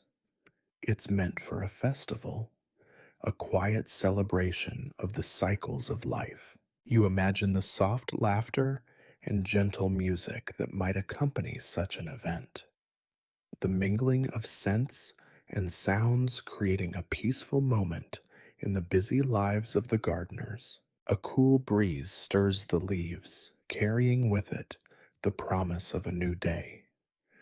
The Chinampas wake slowly, as if savoring the last moments of calm before life begins again. You take a deep breath, the subtle floral perfume filling your lungs, and step forward, ready to explore the next quiet corner of this living, breathing garden. The morning light now filters softly through towering stalks of maize, their golden tassels swaying gently above the broad leaves. Maize corn was the backbone of Aztec life, nourishing families and fueling celebrations alike. You stroll alongside these verdant rows, watching as a gardener carefully tends to young shoots, their hands steady and sure. The Chinampas were an ingenious way to maximize space, and maize thrived here, fed by nutrient rich soil and constant water. Maize wasn't just food, it was sacred, deeply woven into Aztec creation stories and daily rituals. Eating corn was like connecting to the gods themselves. Historians still argue about the precise methods used to cultivate maize on Chinampas, whether it was intercropped with beans and squash, or grown in dedicated patches. The Three Sisters planting technique, as it's known today, may well have been part of their wisdom.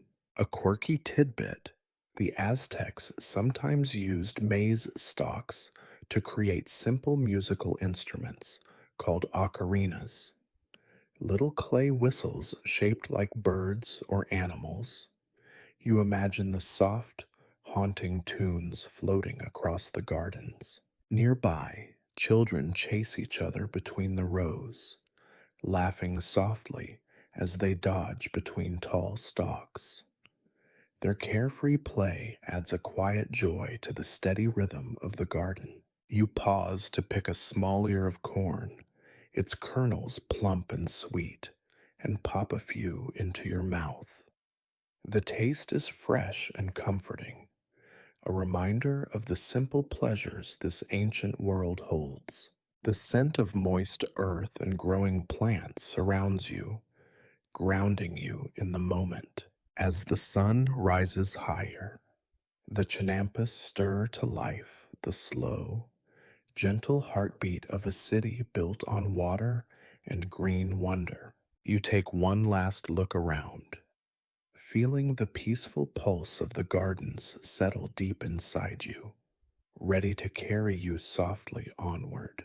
You drift onward, leaving the maze behind for a quieter patch where agave plants spread their spiky leaves wide under the growing sun. These tough plants were Aztec workhorses, used for everything from making rope to crafting pulque, a traditional fermented drink. You run your hand gently over the waxy leaves, feeling their smooth yet sturdy texture. Agave's resilience mirrors the people who cultivated these gardens, thriving in tough conditions and offering so much in return.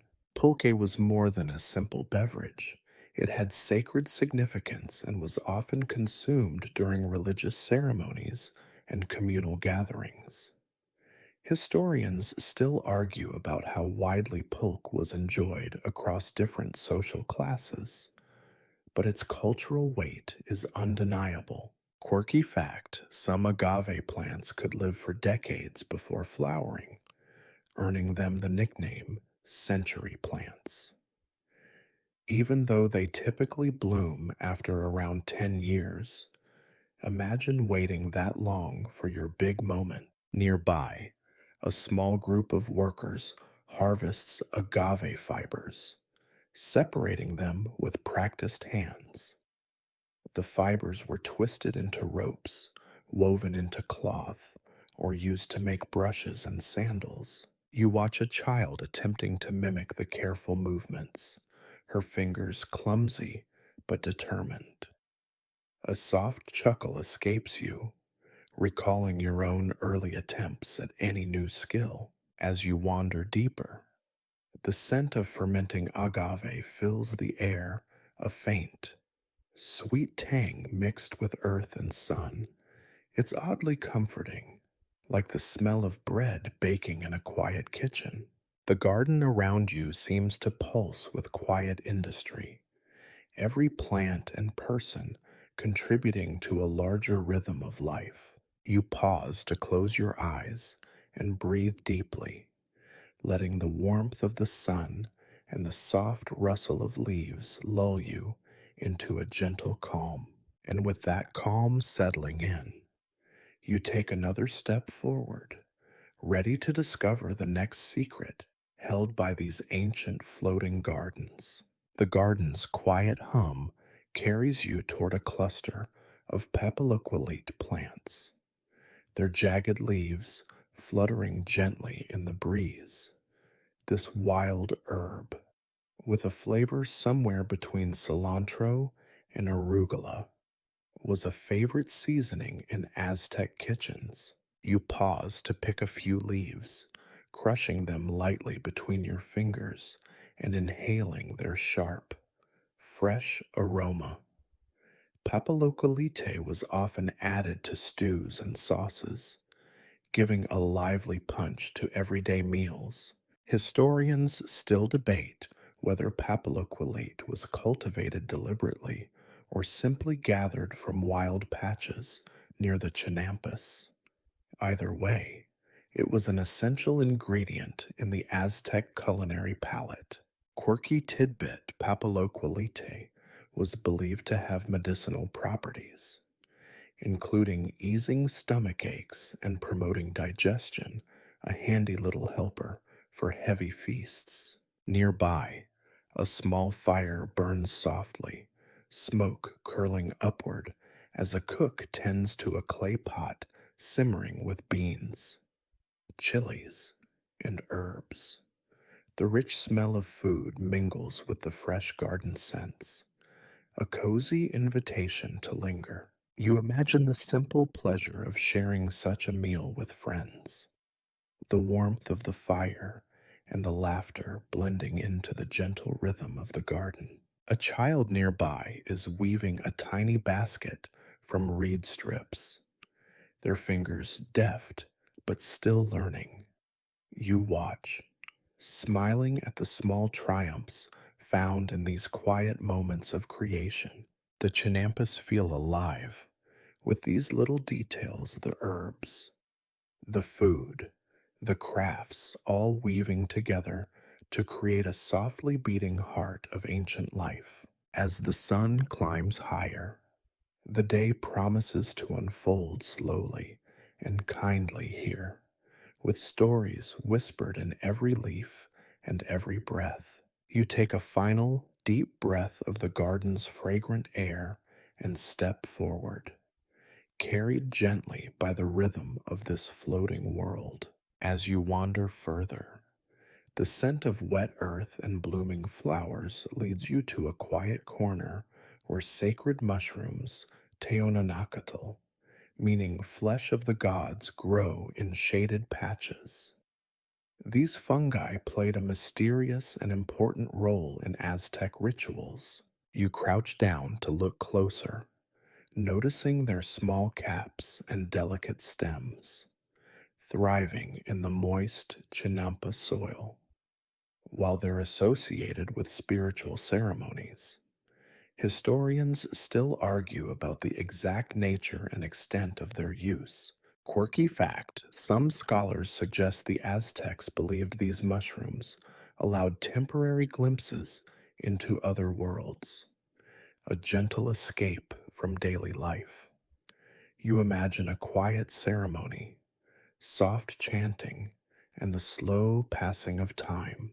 Nearby, you hear the faint plucking of a string instrument, a teponazli drum beating in a steady, calming rhythm, music and mushrooms, both tools to help the mind drift and the spirit relax. You lean back against a soft, mossy bank, feeling the cool earth beneath you, the distant hum of life in the gardens blending with the steady rhythm of your breath. In this serene moment, the line between past and present blurs, and you can almost taste the sweet earthiness carried by the mushrooms.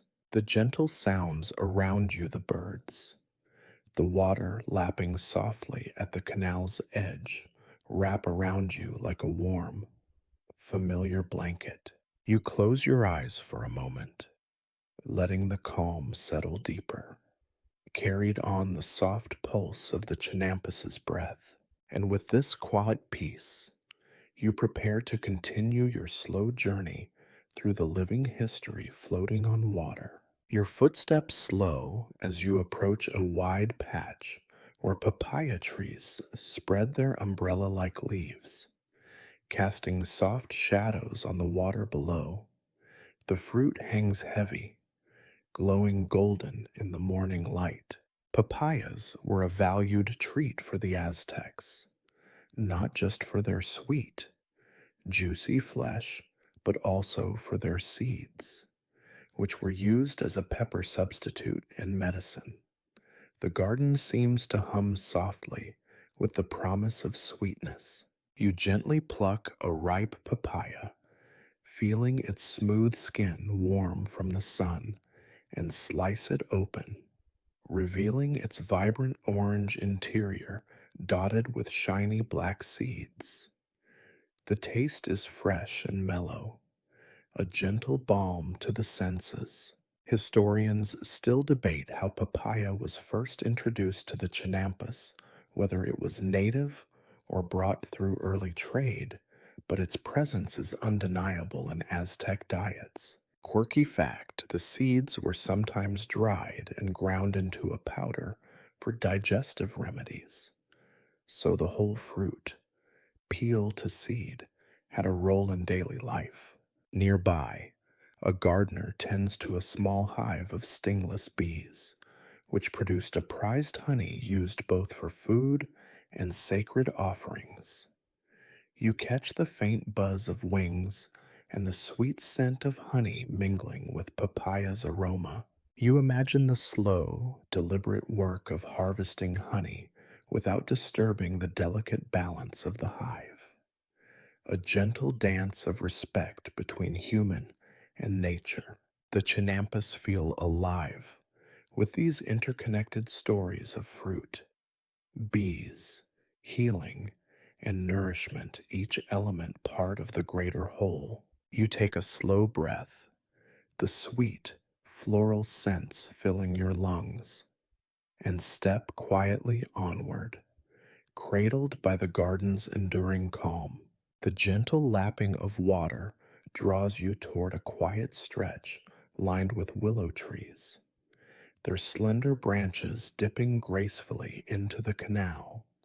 The soft rustle of leaves whispers secrets as the breeze sways them back and forth. You remember that willows weren't just an ornamental, here they had practical uses too. The flexible branches were woven into baskets, fishing traps, and even simple rafts to navigate the labyrinthine waterways. Historians still debate whether willow weaving was a specialized craft or a skill taught to everyone from childhood. Either way, its presence was essential in this floating world. Quirky tidbit, some willow bark was used medicinally, thanks to its natural salicylic acid, a precursor to modern aspirin. Ancient gardeners might have eased their aches with a soothing willow bark tea. Nearby, a woman sits quietly weaving a basket, her fingers nimble and sure as she twists and bends the pliant branches. The steady rhythm of her hands matches the calm beat of the water beneath her. You imagine the simple satisfaction of creating something useful from nature's gifts. The soft scratch of willow against willow like a gentle lullaby. A child watches nearby, fingers twitching to try weaving themselves. learning patience and skill through quiet observation. The Chinampus's life unfolds in these small, unhurried moments craft, care, and connection woven seamlessly together. You breathe in the clean, earthy scent of willow leaves and damp soil, feeling the slow, steady pulse of ancient hands shaping their world with quiet care. With a final glance at the shimmering water and swaying branches, you move on, carried gently by the soft rhythm of the garden's day. Your path curves toward a patch of cacao trees, their glossy leaves filtering dappled sunlight onto the soft earth below. The pods hang like tiny lanterns, green, yellow, and ripe red, promising a taste treasured far beyond these gardens.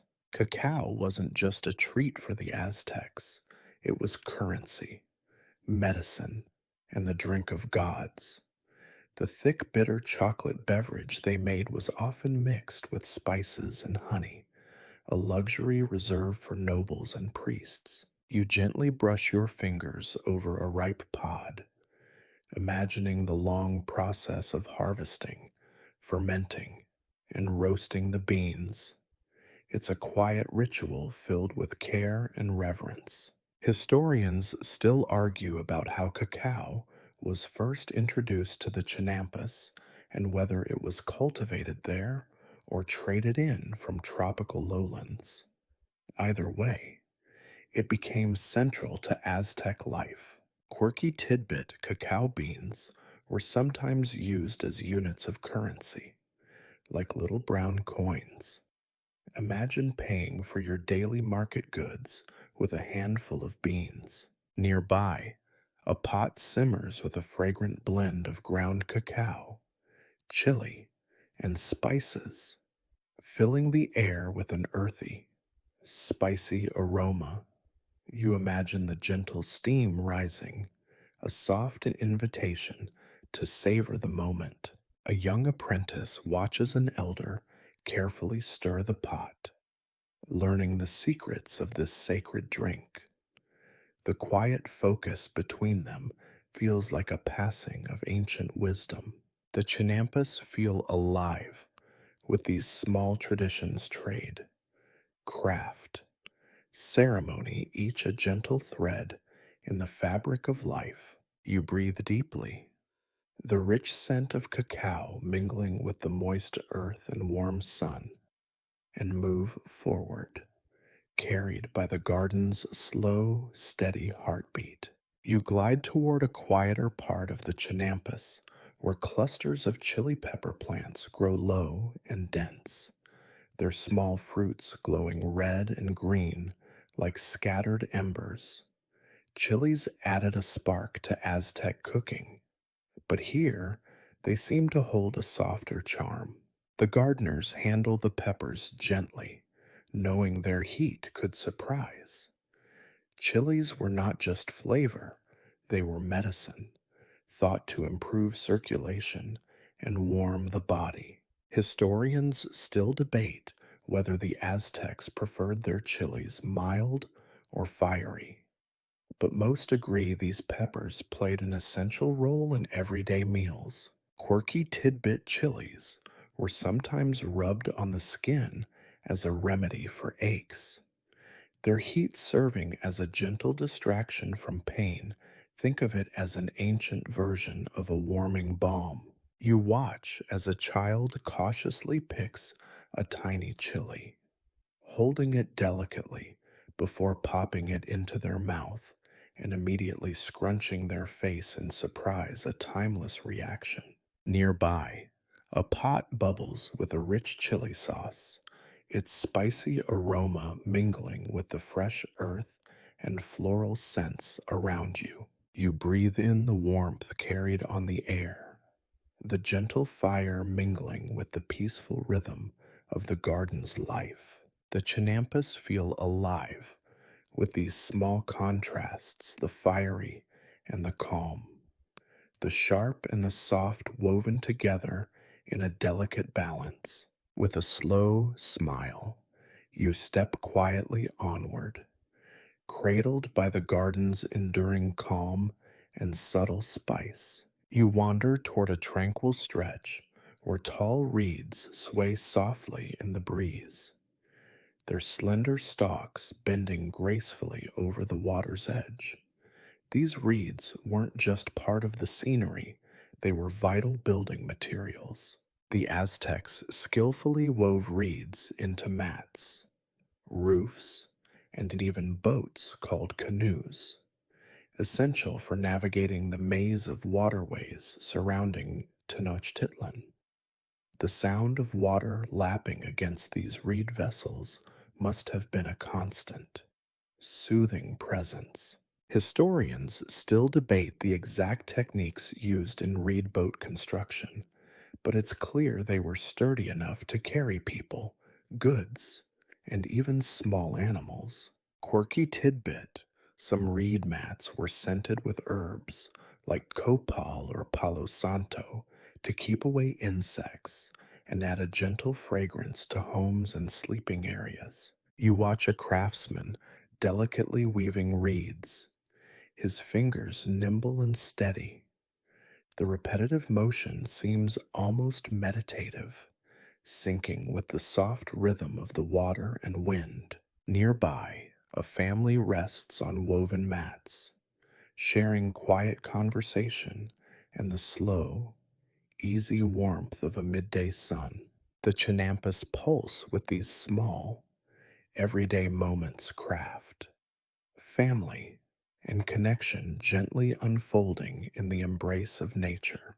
You take a deep breath, the soft scent of water and herbs filling your senses, and step onward, carried by the slow, soothing heartbeat of this floating garden. You find yourself at the edge of a quiet canal where bright marigold flowers bloom in thick clusters, their golden petals catching the sunlight like tiny flames.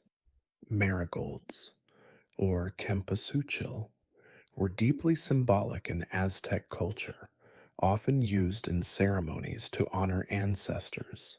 You bend down, gently brushing your fingers over the soft petals, feeling the warmth and vibrancy they hold.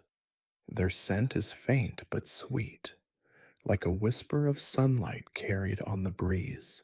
Historians still argue about the full range of marigold uses, whether they were primarily decorative, medicinal, or symbolic, but their importance is undeniable. Quirky tidbit marigolds were sometimes woven into necklaces or headpieces worn during festivals, believed to guide spirits safely between worlds. Nearby, a small group prepares for a ceremony, arranging marigold petals in delicate patterns on woven mats. The atmosphere is calm, filled with quiet reverence and slow, deliberate movements. You watch as a child carefully places petals one by one, learning the patience and respect these traditions require. The chinampas glow softly with this blend of nature, ritual, and gentle human presence, each petal a tiny story in a larger tapestry. You take a slow breath, the golden light of the flowers filling you with warmth, and prepare to move on, cradled by the garden's peaceful rhythm. Your journey draws to a close as you reach a quiet pond nestled within the chinampas, its surface smooth and glassy. Reflecting the sky like a tranquil mirror, lilies float serenely, their delicate white blossoms unfolding slowly as if in a gentle sigh. Water was life here, not just for plants, but for the soul. The Aztecs believed that calm water mirrored the heavens and connected the earth to the spiritual world, a peaceful pause amid the garden's lively hum. Historians still debate how much spiritual meaning was woven into everyday gardening versus ceremonial spaces. But the presence of water lilies feels undeniably sacred. Quirky tidbit: some flowers were used in soothing teas to help calm nerves or ease sleepless nights, early remedies for restlessness under the stars. You settle beside the pond, feeling the soft breeze and the warmth of the fading day. The gentle sounds of water, bird calls, and rustling leaves blend into a natural lullaby. Your breath slows, syncing with the quiet pulse of the Chinampus, the soft heartbeat of a world balanced between earth, water, and sky. The garden's secrets have unfolded slowly, like petals in the sun, offering you peace, curiosity, and a glimpse into a life both foreign and familiar. Now, as the light dims, your thoughts drift gently, carried on the soft breeze and the soothing sounds of this ancient floating world.